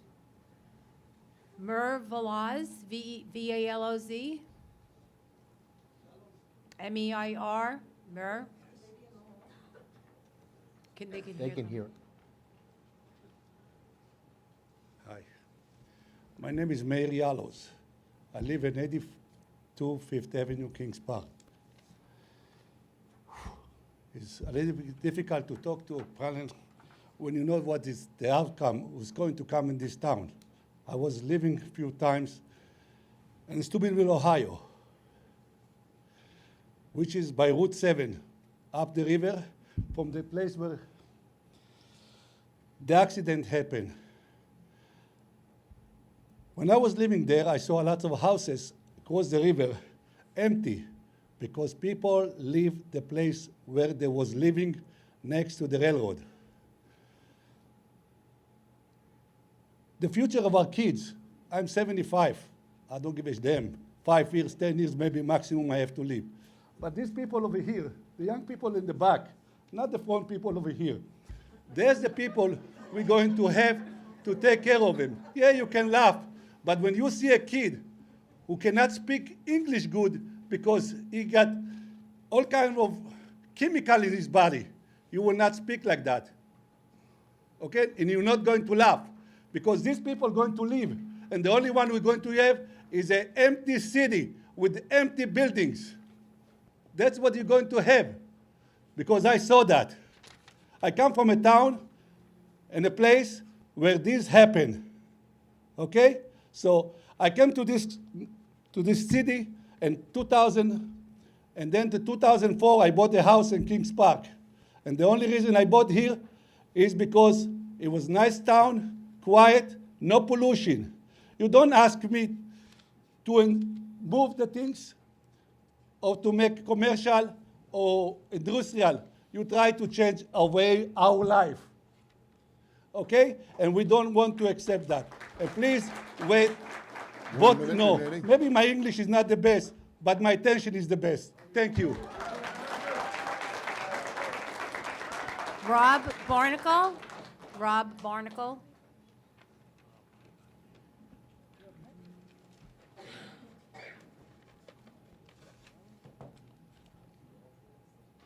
Good evening. My name is Rob Barnacle. I live at 16 Josephine Lane in Fort Salonga. And about a year ago, when the letter came out from the board in support of this to this STB, I met with Ed. And Ed, I don't know if you remember, that you said to me that we have a problem with garbage and ash, getting it off the island because everything's closing down. And you said it was going to be for local ash and only local debris from construction.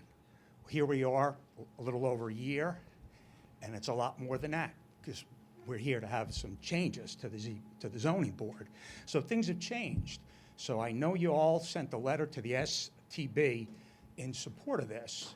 Well, now we know that with the spur, you have to take chemical crap out of here, which Carlson, their website originally said, no, you don't have to do that until it was exposed that, yes, you do. So the facts have changed a lot in a year. And the fact that we're even here now having to talk about zoning changes, it kind of confuses me a bit because your original position was this is only for a local issue. It's not local anymore, it's regional. And as a lot of the people here have said, that we're gonna have more trucks. We're gonna have potential more pollution. And I understand your position that we need to take a solution to getting our ash out of here and our construction debris.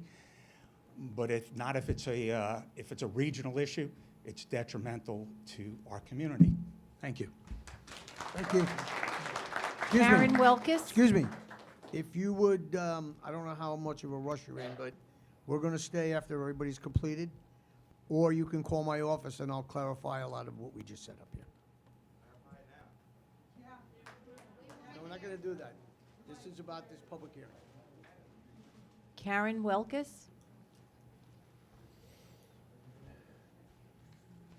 Yeah, hi. My name is Karen Welkes, 53 Heights Road, Fort Salonga. I'm not going to talk about any of the facts because the people here have already presented them better than I could.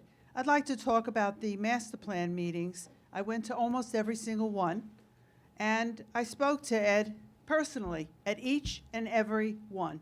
And he assured me that the master plan was going to do wonders, his word, wonders for Fort Salonga and the surrounding area.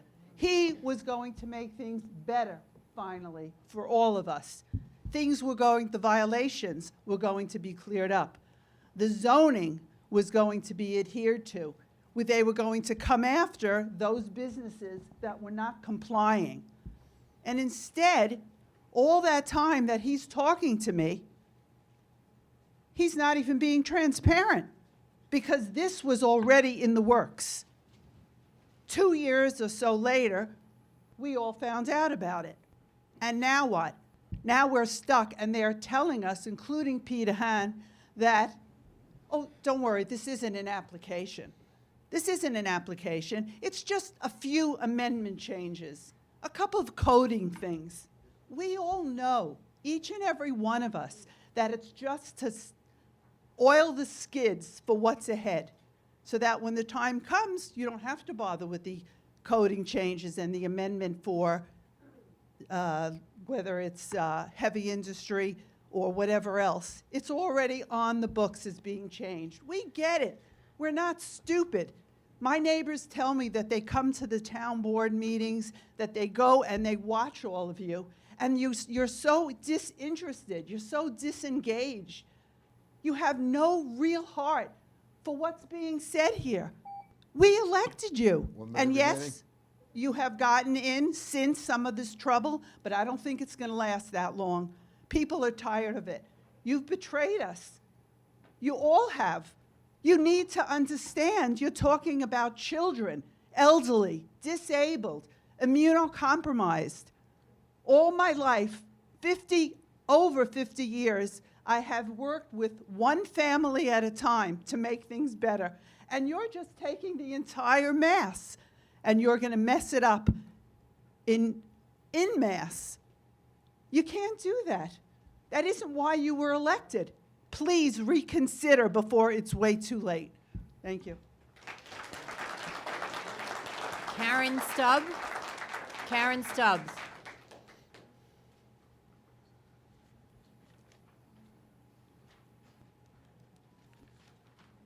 Hi, I'm Karen Stubbs. Me and my kids live at 10 Talmadge Road in Fort Salonga. Okay.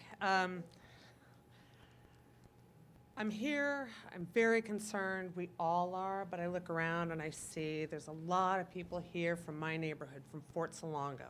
We're all very concerned. I don't see people from the surrounding areas that are also going to be affected. This is not just us. It's Comac's got a school within half a mile of this area, but they can't come to a town meeting and, really be taken, seriously, because this is for us. Oh, sorry, you're here. Thank you. Yay. But I'm looking around and I say, we've got all these people who really care, but we're also hearing from people who don't live here, who all have professional, interests here, and they all want to come up with local addresses to give you, but they all have some sort of financial drive to be here. And those are the only people here who are for this project. Clearly, we'd all like to see it just left in the dust, but that's not what we're here for. You guys are here to talk about zoning changes. Let me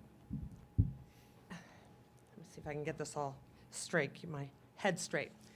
Environmentally in Smithtown, I don't know what the big plan is, what your master plan has to do with promoting environmental health.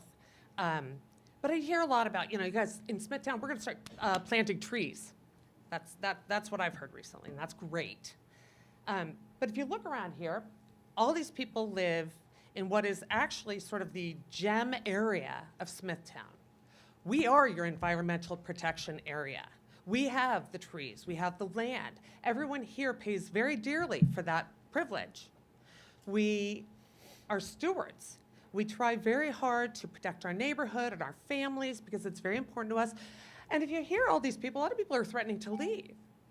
Well, 1 minute remaining. very few people here want to leave. We all move here planning to stay for our lives. This is not a transitional or transitory neighborhood. What's good for Smithtown is maintaining Smithtown as a whole. And part of that is maintaining the areas that are really desirable. With regard to the zoning changes, I think that this whole master plan, politicians like to look at master plans and say, this is going to really help us out long-term. You don't know what this is going to help you in long-term. We all have a lot of waste issues, but that's an island-wide problem. That's not just our problem, and it's not our problem to solve. Yes, we're going to be addressing this, or this is going to be our issue too, but it doesn't have to be here. You don't have to say it's okay. There's a lot of money behind this, and you are an obstacle. This zoning change is an obstacle. You must stand up. You have to stand up for the obstacles that we can put in front of this, in front of the money that doesn't live Ma'am, here. your time is up. Thank you. Calm down. Really? Do you live in Fort Salonga? Don't tell me to calm down. Your time is up. No, him. I think you told me to calm down. No, I said your time is up. Mike Rosato?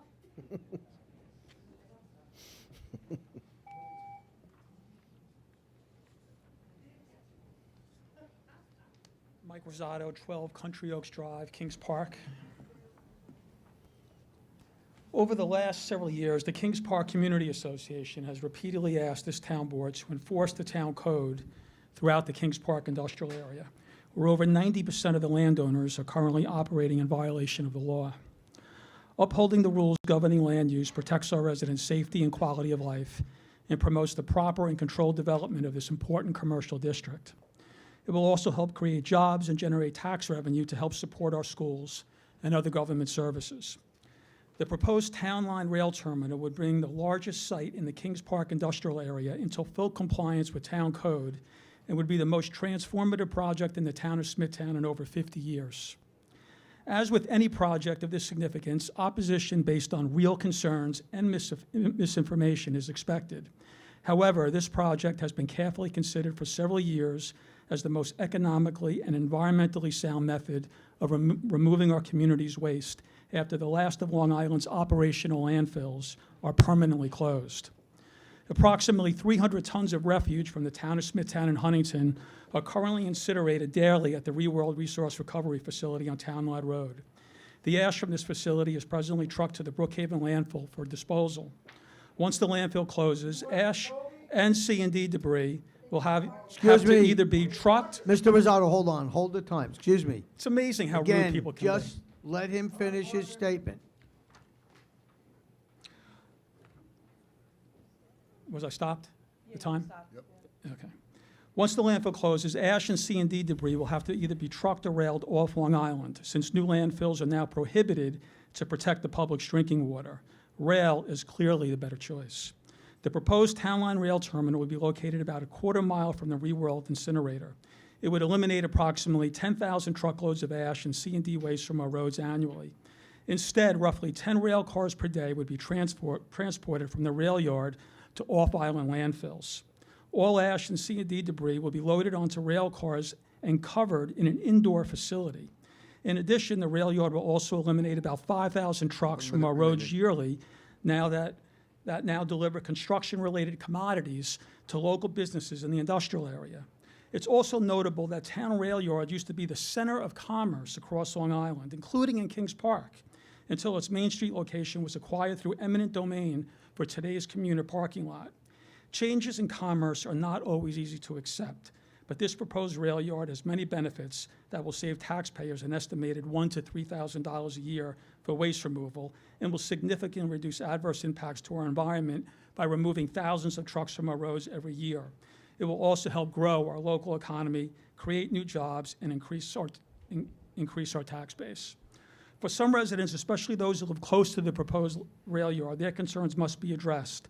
Controlling hours of operation, installing large buffers, prohibiting train idling, and ensuring waste removal is only for the towns of Smithtown and Huntington would be helpful.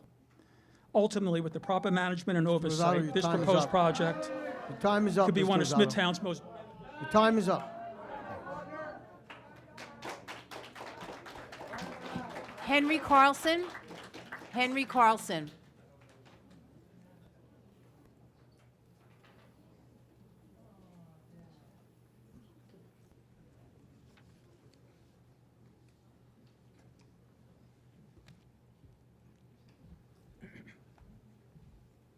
Henry Carlson, 248 Landing Avenue, Smithtown, New York.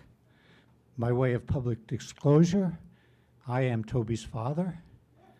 I have no financial interest in any of Toby's businesses, nor in any of the properties that he owns, some of which I sold to him, the portions that I owned, about approximately 20 years ago. I want to commend the town board for taking upon themselves this horrendous task of revamping our town code. This has been absolutely necessary. New York state law requires that every town must provide a place for business, for the essential businesses and services that are needed for its community. When this subject was discussed about how many years ago, whenever you folks were elected and brought in, we discussed that. A town code is necessary. It serves to us like underwear. I talked about this at that time. We want underwear that protects us, that hides our unseemly parts from the public, but we wear it like silk underwear, not like burlap underwear. Now, I mention this because it's essential that we have a code that allows us to have the essential services that are needed. I happen to be in favor of this particular project because it's so rational and makes so much sense. I totally understand that none of us want obnoxious neighbors in our next door, living next door to us. But people can move into the house next door to us and be obnoxious, and we can't do much about it. And we live with that, day in and day out. 1 minute remaining. Okay. So my point simply is this. Keep up the good work. I applaud you for having this hearing. I applaud you for giving everybody an opportunity to say what they think about this and how they feel about it. I totally understand those who are opposed to it, but I stand firmly in favor of it simply because it's a rational solution that will deal with the problem. And I thank you for undertaking the project. Thank you. William Holst. William Holst?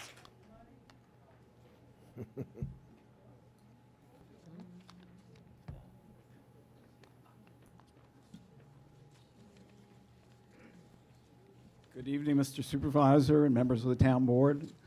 For the record, I'm William Holst, a resident of Nesconset, a former assistant town attorney who back in 1988 had a meeting with Supervisor Vecchio, the state senator, the assembly person from Smithtown, Wirtz and Lack. For some reason, even though I had left my job as an attorney for a Fortune 500 company and was fairly recent to the town attorney's office, suddenly I got a message from Sandy Berman, who was the town attorney, as some of you probably remember, that Supervisor Vecchio was having a meeting and he wanted me to be there. So we were sitting there talking about how there was a regional problem in terms of waste disposal and how they were proposing an incinerator. And so you had a state senator, you know, an assemblyman, both working on this problem. And quite frankly, I feel sorry for you because here you are, you know, years later, dealing with a regional problem, as many of the speakers have acknowledged. The good news is that I heard tonight from your planning director is that you're going to treat this with a positive deck, do the investigation, and you know, actually not get emotionally involved one way or another, but to actually create a legal record for whatever you decide to do. Now, having grown up on Brookside Drive in Smithtown and been able to walk down to Frank Friedy's on the Nesquag River, I'm very familiar with that old trestle, which even back, you know, in the 60s was an old trestle. And I know some people have brought up that question, whether or not rail is not something that is being proposed as a new rail system, but what we have is a very old rail system. And so I hope you carefully go through that. You actually, you know, I know it doesn't sound good for the taxpayers, but put the money into the research. Don't take an applicant's findings in terms of whether or not, you know, things like that trestle are still viable. Do the test borings.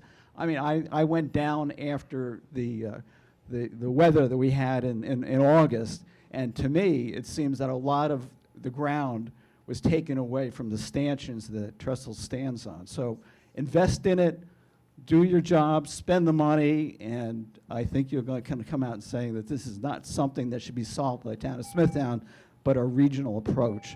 Thank you, Mr. Holtz. Bob Semprini?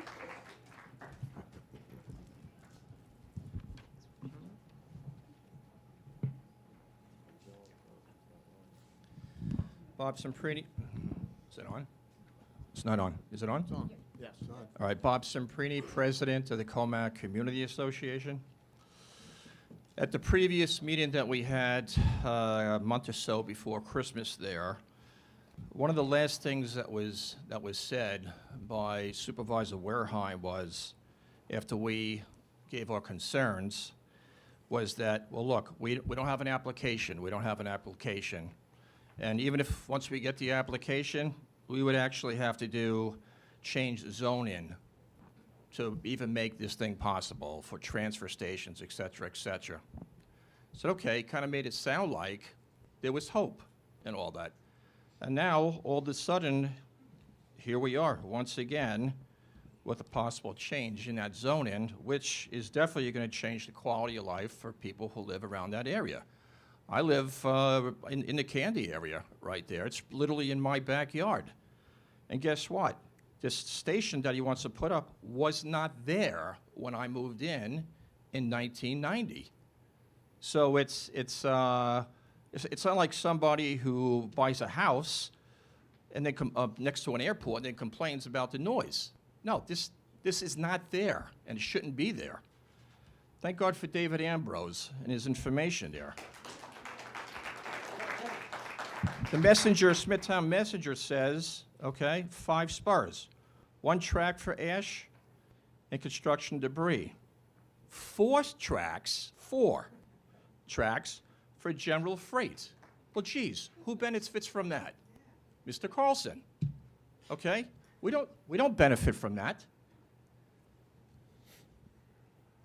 Also, the trucks. Everybody was saying, oh my God, we have to ship everything out on rail, and well, if it's not rail, do you want all those trucks actually taking all the garbage and this and that? We can't have that on our roads. But meanwhile, according to David Ambrose, the truck depot is going to have 50 trucks. We don't have those 50 trucks driving through Comac right now. But not only are we going to have those trucks, but we're also going to have the additional trucks from the other Covanta real-world incinerators coming from Nassau County there also. 1 minute remaining. Okay, no environmental impact statement. And by the way, STB did not do that. They used, Google Earth to look down. There were no boots on the ground. Okay, no DEC report on the land, nor could we even rely on them for past mishaps in all those different property aspects. No engineer report. As of December, unless it has changed, there's no long-term agreement with LIPA, okay, to offset the cost of the garbage. There's also, we talk about hazmat, and all that. God forbid that there's an accident. Has anybody talked to a local fire department? You know what it's like to put a hazmat fire out? Nothing's been discussed. This is not part of the plan. So I think it should be looked at and come up with an actual plan that you can give to the community, because what you have right now is nonsense. I'm sorry. Natalie Metzger? Natalie Metzger?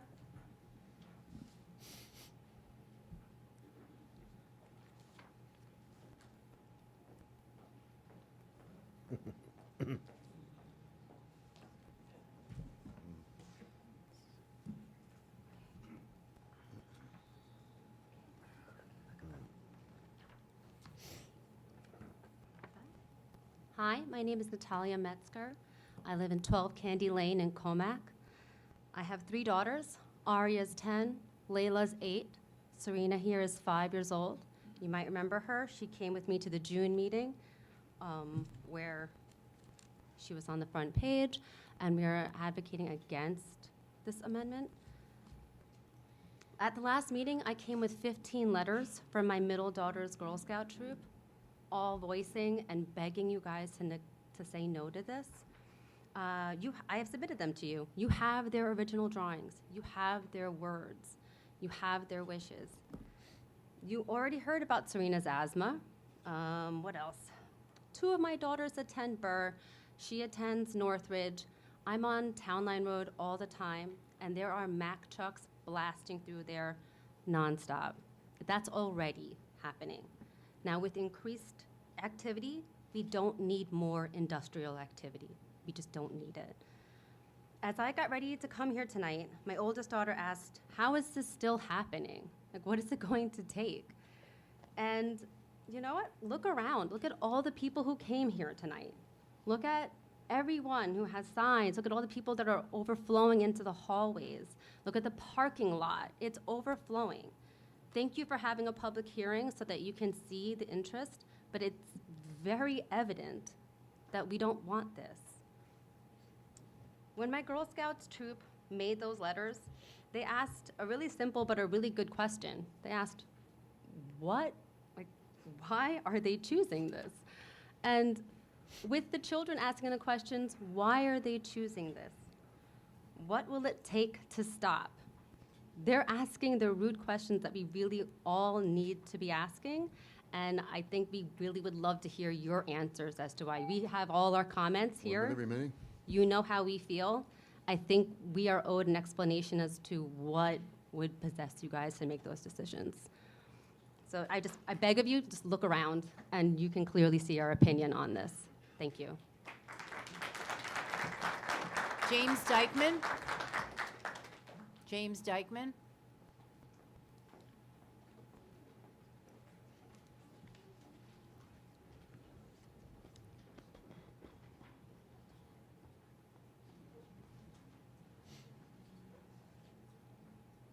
Hi, my name is James Dykeman. I live on 9 Alfred Lane, right off of Meadow Road and Old Northport Road. I don't know if the town really goes out and looks at the traffic situation on Old Northport Road. When I go down Old Northport Road and I want to head towards Comac, at that traffic light of Old Northport and Indian Head Road, there's so much truck traffic coming in the opposite direction that we can't make a left turn. The traffic backs up like 10 carloads, and then the light turns red. I can just imagine what it's going to be like when you add more and more heavy truck traffic coming out of there. Years ago, Supervisor Vecchio was in charge right after Hurricane Sandy, and down the road from us, I think it was Winter Brothers, I may be wrong, they were doing illegal dumping of trees and all sorts of things that were illegal, and the smell was permeating. My eyes were itching. We brought it to his attention. He said, I'll be right on it. That very night, he had security people up there, and they stopped it, okay? I fear that we're jumping too ahead of ourselves here. You want to change a zoning law, but you haven't really looked at the picture yet. You're jumping one thing ahead of something else. Right now, Indian Head Road, Old Northport Road, is full of potholes. Why? Because I see a lot of large, heavy dump trucks coming up and down there. Where did that happen? We don't really have the capability in Smithtown to regulate and watch the oversight of what we do with zoning. And they know that down the other end of Indian Head Road, it's history. None of them really care. They violate every zoning law that you make. Now, my own observation with that Port Jefferson one-track system, it's like something out of like the Civil War. When I used to take that train late at night, if they were doing track work, I had to get off the train in Huntington and get on a shuttle bus. So what if they do that and you can't get through with the freight train? It's going to back everything up. It's not just one train coming in, one train coming out. What are you going to do with all this backup of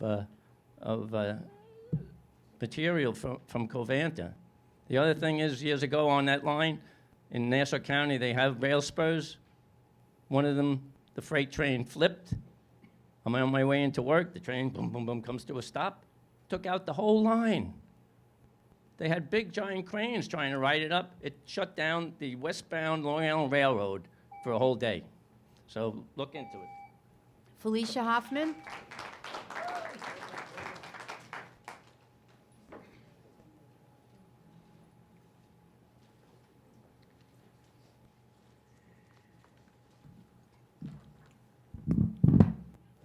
Hi, my name is Felissa Hoffman.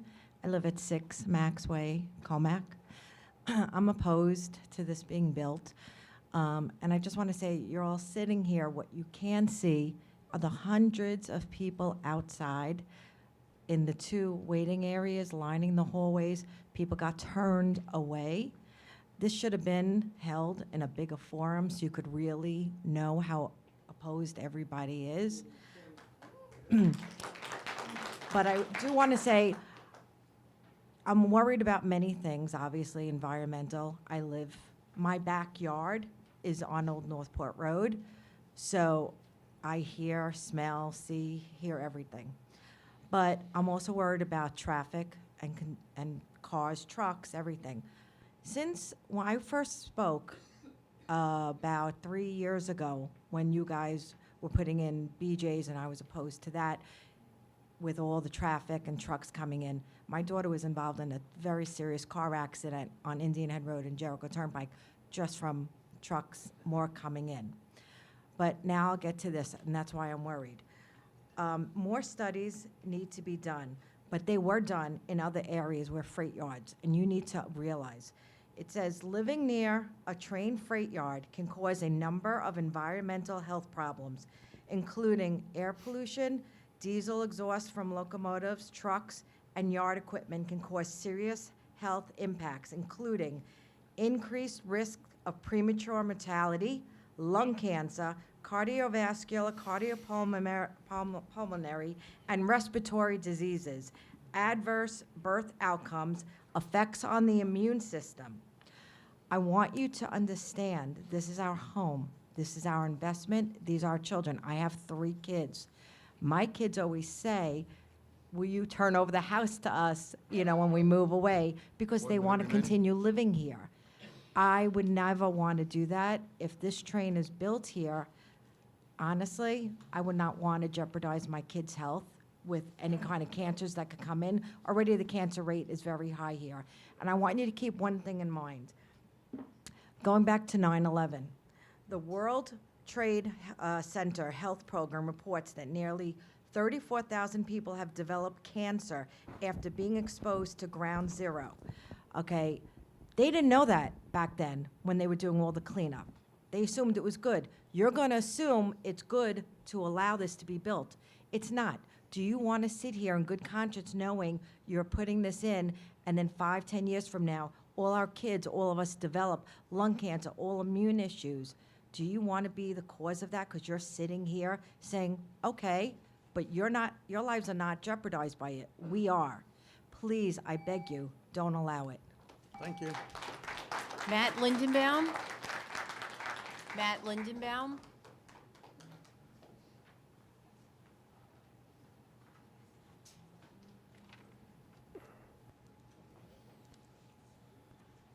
Hi, good evening.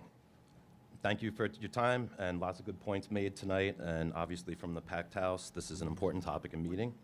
My name is Matt Lindenbaum. I'm a certified girl dad of a 10, almost 11-year-old and a lifelong Long Islander. I'm here as a member of the Essential Infrastructure Alliance based out of 34 East Main Street in Smithtown.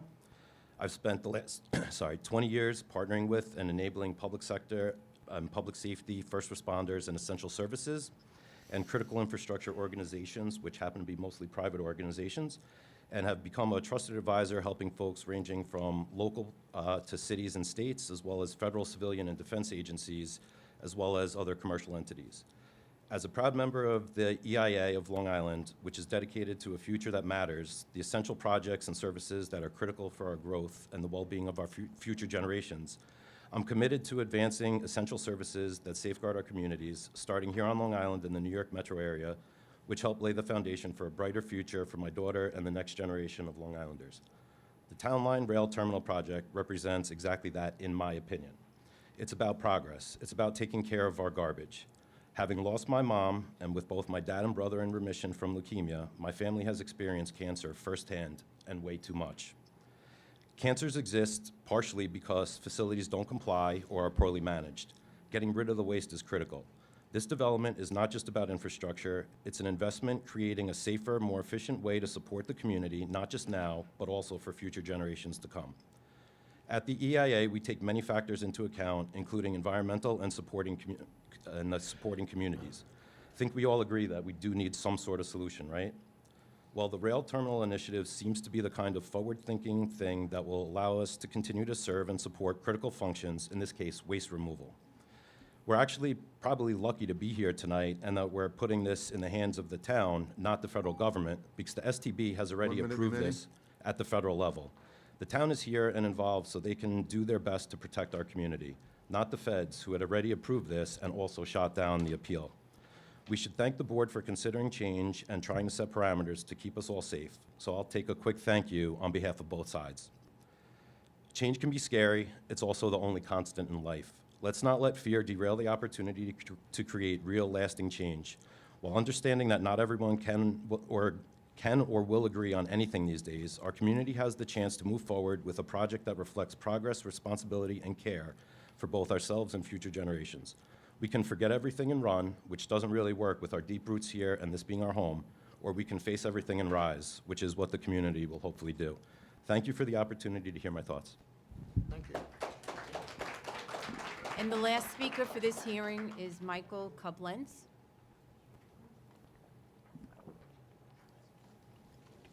This is it.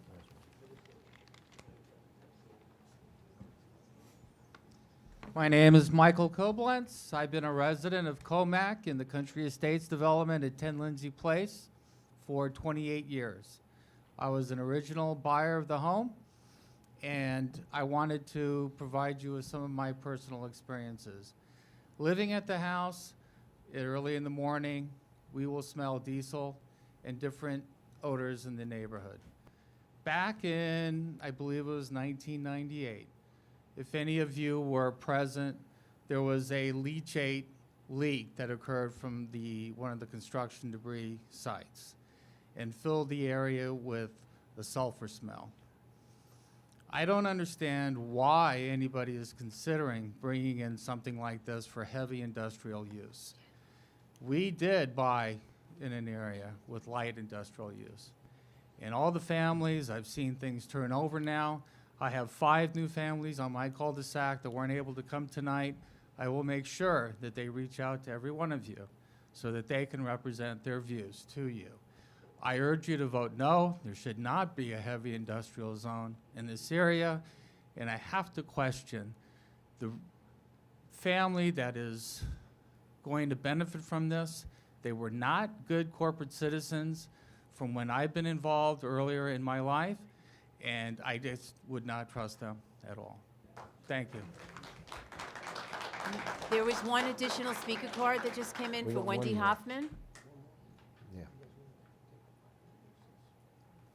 Wendy Haberman, I'm sorry.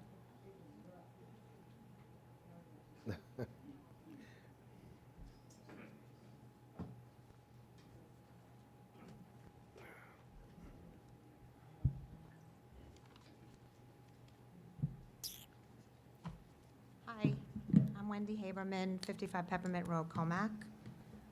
I first just wanted to clarify a couple of things. The woman, and a couple of people said this already, but the woman that stated that the STB already did an environmental study was a joke, and everyone here knows that.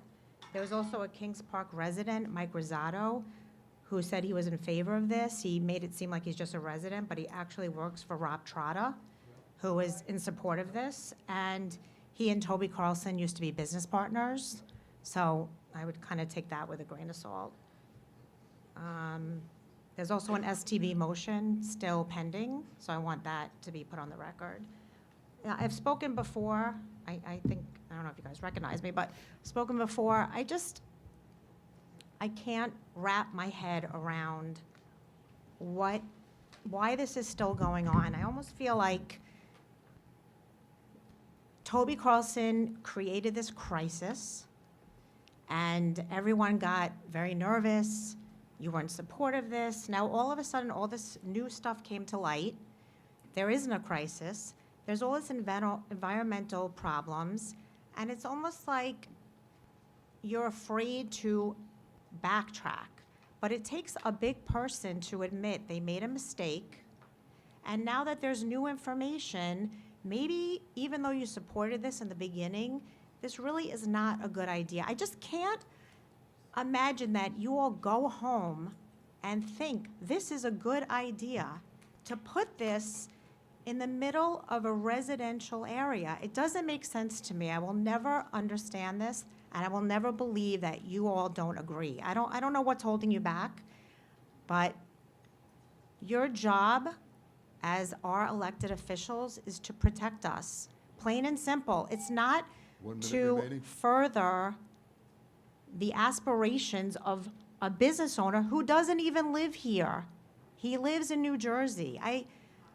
You are here for us, the people that you represent. Please, take a step back, think about what we're asking of you, and do not do this amendment to the zoning. Thank you. Supervisor, I don't have any. Okay, before we go to the second public hearing, I'm going to move to close this hearing. Second. Supervisor Wareheim. Yes. Councilman McCarthy. Yes. Councilwoman Noack. Yes. Councilwoman Incerello. Yes. Councilman Loman. Yes. Okay, also I want to notify the public that are here tonight that we will keep the hearing open for written comments that will be submitted to the town clerk in Town Hall at Smithtown until Tuesday, January 21st.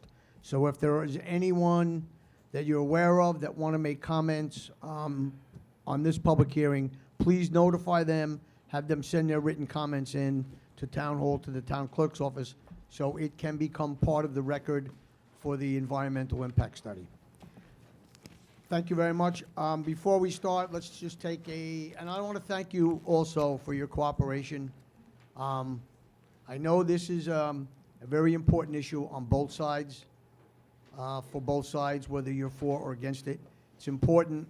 We heard you when you have come to Town Hall about the fact that you did not agree with the federal government's environmental assessment. And we're here tonight because we agree with you. We do not agree with it either. Mr. Hunt stated we found some flaws in that system too, which is why we're here to do a full environmental impact study by a consultant, and all of your comments and concerns will be taken into effect again before this board makes any decisions on whether or not this facility ever gets built. So I want to thank you for your cooperation. Let's take a 5-minute recess or a little bit less, stretch your legs a little bit, and then we'll go to the second public hearing. Thank you. Okay, the next hearing is to consider amending Chapter 177 of the Town Code entitled Solid Waste Management as it relates to rail freight terminals, rail transfer stations, and mulching facilities. And Dave Barnes, our Environmental Protection Director, is here to present the amendment. Good evening, Supervisor and Town Board members. I'm David Barnes, the Town Environmental Protection Director. Tonight's public hearing is for proposed code changes to Chapter 177, Solid Waste Management.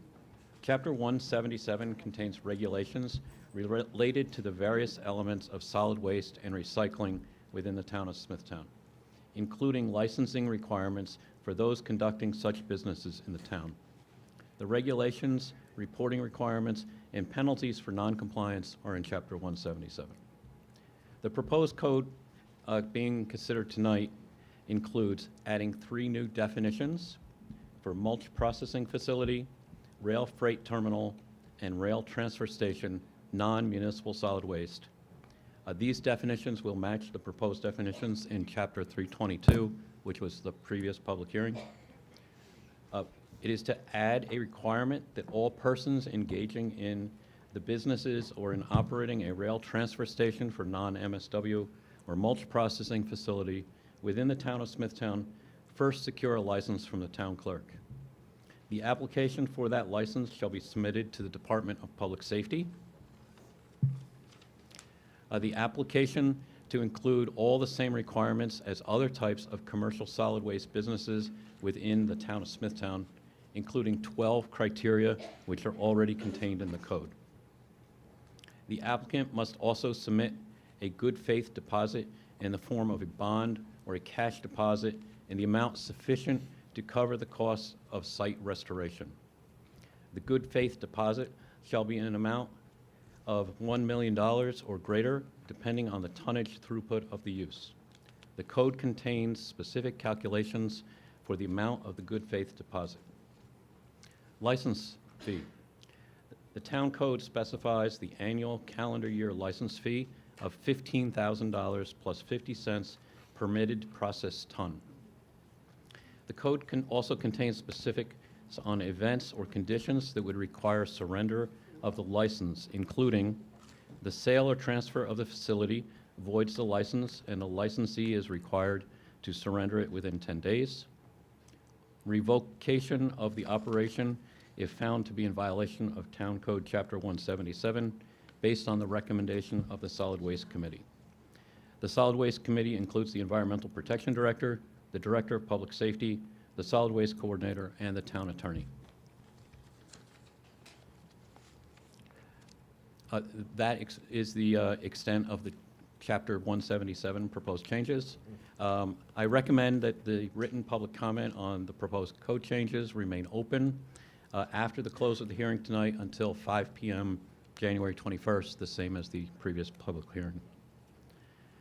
The Department of Environment and Waterways, under my direction, has reviewed the proposed code changes to Chapter 322 and 177 as related to the three proposed uses: rail transfer station, non-MSW, mulch processing facility, and rail freight terminal, and after due study, recommend the issuance of a secret positive declaration, determination of significance, that an environmental impact statement be required for the reasons stated in my letter dated December 27th to the town board, which you've all been provided. A resolution for the town board's approval of the secret positive declaration has been prepared and is on your agenda this evening. Furthermore, the Department of Environment and Waterways, Planning Department, and Town Attorney, in conjunction with the Purchasing Department, have prepared a request for proposals for the town to hire a qualified environmental consultant to conduct the environmental review, including preparation of the draft environmental impact statement. A resolution for the town board's consideration has been prepared and is on your agenda this evening. Public comments from this hearing will be utilized to prepare the draft scope of the environmental impact statement, and the draft scope is an outline of the information to be contained in the draft environmental impact statement. There will be a separate public comment periods for both the draft scope when that document is ready, and then in the future, the draft environmental impact statement. Supervisor, do you or any of the town board members have any questions related to this? Are there any questions by the board? No. Okay, just for clarification, this code amendment will also be POSDEC. There'll be a full environmental impact study done on this as well. It's my recommendation that we do a joint positive declaration. That's what we prepared. And we do one combined environmental impact statement for the two chapters of town code, since they're related to the same three uses and the impacts of those. Okay, and the consultant that we have on the agenda today, I believe it is 4B. The POSDEC is 4B, I'm sorry. And then we're hiring, also having the agenda today to hire an impartial consultant to review these, correct? Yes, correct. Okay. The Department of Environment and Waterways will prepare the draft scope based on tonight's minutes. Right. and we'll get public comments on that. I will oversee the preparation of the final scope, which is the outline of the environmental impact statement. We'll do those two items while we're seeking qualified consultants and soliciting those through the town's purchasing requirements. Okay, very good. No other questions by the board, correct? All right, do we have anyone that wishes to speak on this public hearing in the audience? Yes, you can. We'll just get a speaker card. Giovanni Stanko? Giovanna Stanko?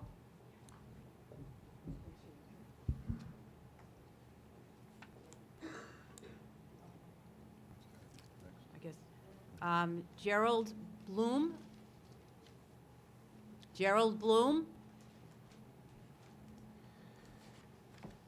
Alexa Seider? S-E-I-D-E-R, Alexa?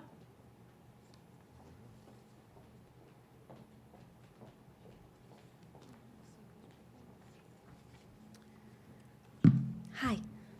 Good evening, everybody. My name is Alexa Cedar. I'm a businesswoman, a homeowner, and a mom from Northport. I'm here tonight because, like many of you, I'm deeply concerned about the future of our community. With the Brookhaven landfill now closed, it's hard not to feel uneasy. Where will our waste go? How will we handle it? And what's the plan? Without real viable solutions, we're just not facing an environmental issue, we're staring down a financial one as well. Our taxes will skyrocket if we're forced to rely on less efficient or out-of-state options. As we look at projects like Town Line Rail, it's important to focus on facts and solutions. Smithtown deserves options, and we deserve to base those options on scientific evidence and data. Our town board is doing its due diligence by listening to residents' concerns and seeking proof to address them. This isn't about jumping to conclusions or ignoring fears. It's about making decisions that are grounded in truth and transparency. This hearing stems from the adoption of Smithtown's master plan, which is designed to guide our town's future. Heavy industry exists in every town, including ours, and conflicts like spot zoning have created tension between residential neighborhoods and industrial zones. The master plan aims to resolve these issues through clear, community-driven recommendations. Tonight's hearing is part of the process to evaluate any potential environmental impacts tied to those recommendations. Isn't it better to know with certainty whether this code change poses a risk to our environment or if it offers a real solution to the challenges we're facing? This isn't political, it's practical. Projects like Town Line Rail address today's problems while building a sustainable future for our families. I hope we can all come together to support thoughtful, fact-based solutions that make sense for our community. Thank you for your time. Thank you. Keith McCartney?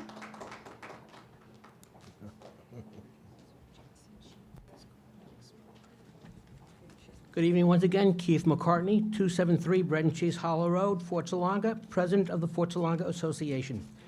A couple of questions which I don't expect to get answered right now, but I would like to pose them to you. Number one is, will there be any change to the hazardous materials criteria that the town currently has in place that disallows hazardous waste material from being transported within the town? Approximately 8 years ago, Toby Carlson proposed an organic waste processing facility. I was at that meeting where you presented it to all the civics, and it was very, very clear at that time that it was not wanted. There was not a single civic in attendance that gave their approval. Now you're trying to run this down our throats. As far as getting a SECRA engineering firm, I respectfully request that you do not use H2M only because they have prior experience with the town. I would request that you have another firm with equal qualifications. Thank you. Linda Henninger?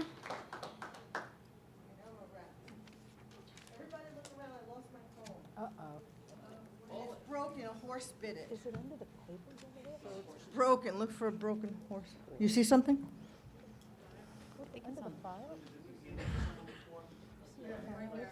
Oh. Is it broken? No, that's not mine. No, he took a big chunk out of it. I'm so sorry. Linda Henninger, I'll get it together. 1 Meadowwood Lane, Northport, New York, 11768. And I just wanted to discuss when we were just talking about the environmental planner, whoever it might be. I'm assuming it's not going to be Nelson Pope, their office, because that guy stood up here and said he's in favor of the project. That's all I wanted to say. Right, Chick Voorhees, whatever, he's with Nelson Pope, so I don't think they should be able to have a hand in this. And everybody look for my phone, please.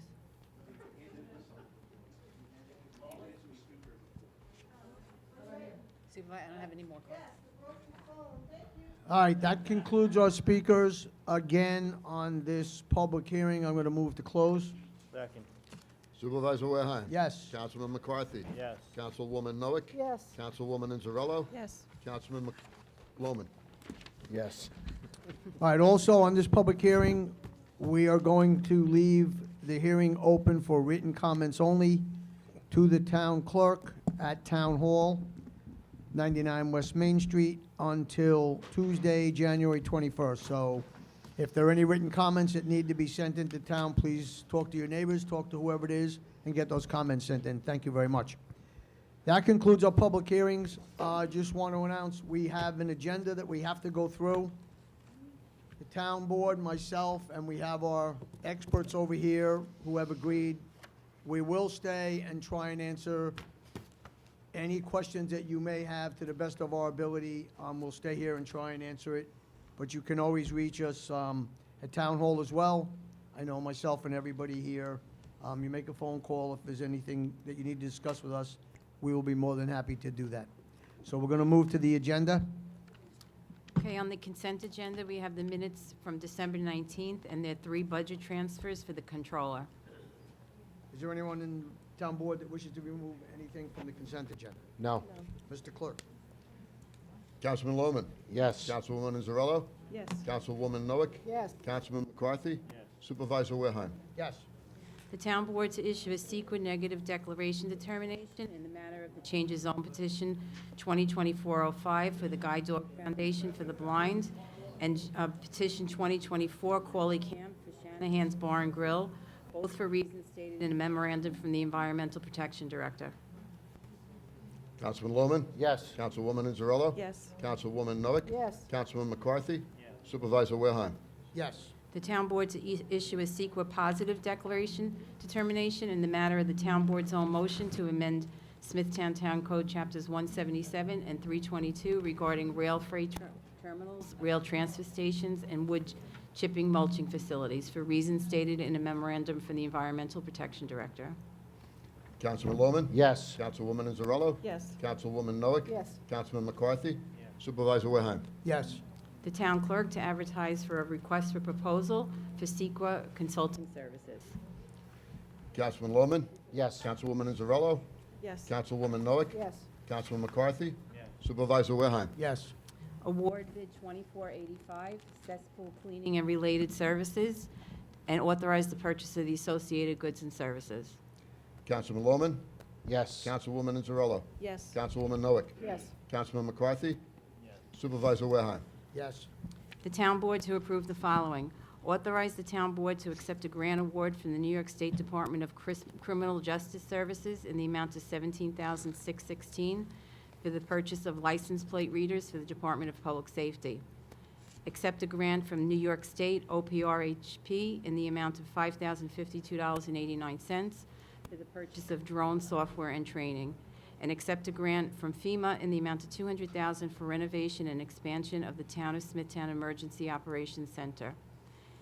Authorize the professional service consultants pre-qualified list, a sole source purchase of traffic signal controllers and related equipment, document scanning services for New York State Industry of the Disabled, agreement with the banks as listed on the agenda as official depositories for the fiscal year 2025 for the Office of the Controller, accept the 2025 investment policy, extension of RFP 2099 for parking violation software and related services with Fundamental Business Services. The town board to grant a waiver from the requirement to obtain a marine law permit in the matter of the activity proposed by the New York State Office of Parks, Recreation, and Historic Preservation, an extension of agreement with Huntington Hearing and Speech Center through December 31st, 2025, to perform OSHA required hearing conservation services as needed for the employees of the Department of Environment and Waterways, extension of agreement with the Incorporated Village of Head of the Harbor to utilize various employees of the town for the purpose of performing inspections and enforcing local law and ordinances, including the New York State Fire Prevention and Building Code through December 31st, 2025, and the Workmen's Compensation Insurance Agreement. Councilman Lohman? Yes. Councilwoman Inzarello? Yes. Councilwoman Noack? Yes. Councilman McCarthy? Yes. Supervisor Wareheim? Yes. Approve zone change petition 2024 submitted by Corley Camp to change a portion of a single-family 1 acre to neighborhood business, and change petition 2024-05 submitted by the Guide Dog Foundation for the Blind to change zoning from single-family 10,000 square feet to wholesale and service industry on 3 tax lots. Councilman Lohman? Yes. Councilwoman Inzarello? Yes. Councilwoman Noack? Yes. Councilman McCarthy? Yes. Supervisor Wareheim? Yes. Authorize the town board to accept a grant from the New York State Department of Education Local Government Records Management Improvement Fund in the amount of $147,637. Councilman Lohman? Yes. Councilwoman Inzarello? Yes. Councilwoman Noack? Yes. Councilman McCarthy? Yes. Supervisor Wareheim? Yes. Authorize the supervisor to execute the following resolutions on a form approved by the town attorney. An agreement with Laser Industries and an agreement with Del Al Concrete Corporation, both under Suffolk County Contract ADA 120124, and the Department of Environment and Waterways to prepare requisite emergency authorization application materials, including the design and preparation of plan by others, and to further authorize the supervisor to sign all such materials as may be required in order to obtain a New York State Department of Environment emergency authorization for the removal of a damaged pedestrian bridge at Given Park in Smithtown. Councilman Lohman? Yes. Councilwoman Inzarello? Yes. Councilwoman Noack? Yes. Councilman McCarthy? Yes. Supervisor Wareheim? Yes. Approve settlement with LM General Insurance Company as Subra J of Camille Dombrowski in the amount of $3,500. Councilman Lohman? Yes. Councilwoman Inzarello? Yes. Councilwoman Noack? Yes. Councilman McCarthy? Yes. Supervisor Wareheim? Yes. Personnel issues numbers A through H as described on the agenda. Councilman Lohman? Yes. Councilwoman Inzarello? Yes. Councilwoman Noack? Yes. Councilman McCarthy? Yes. Supervisor Wareheim? Yes. We have one read on. It's for the town board to approve the emergency procurement of remediation services from Oil Island Excavating Corporation for the bridge at Paul T. Given Park. Councilman Lohman? Yes. Councilwoman Inzarello? Yes. Councilwoman Noack? Yes. Councilman McCarthy? Yes. Supervisor Wareheim? Yes. Before we conclude, Mr. Clerk, we have to reread 1C. Town Board to authorize the town clerk to advertise for the following requests for proposals to be returned to the Town Purchasing Department, 65 Maple Avenue, Smithtown, New York, on the dates 4 p.m. And this is to, it can be picked up on 1/21/25. So I want to revote that. Councilman Lohman? Yes. Councilwoman Inzarello? Yes. Councilwoman Noack? Yes. Councilman McCarthy? Yes. Supervisor Wareheim? Yes. That concludes resolution. Do we have anyone that wishes to speak on any other town matter? No. We do not. All right, ladies and gentlemen, again, I want to thank you for your patience. We did our best here to make sure we heard everybody, so we did. It'll all be part of the record. I'm going to move to close the meeting, and we have our experts, and we'll be up here if you have any questions. Thank you very much. Supervisor Wareheim? Yes. Councilman McCarthy?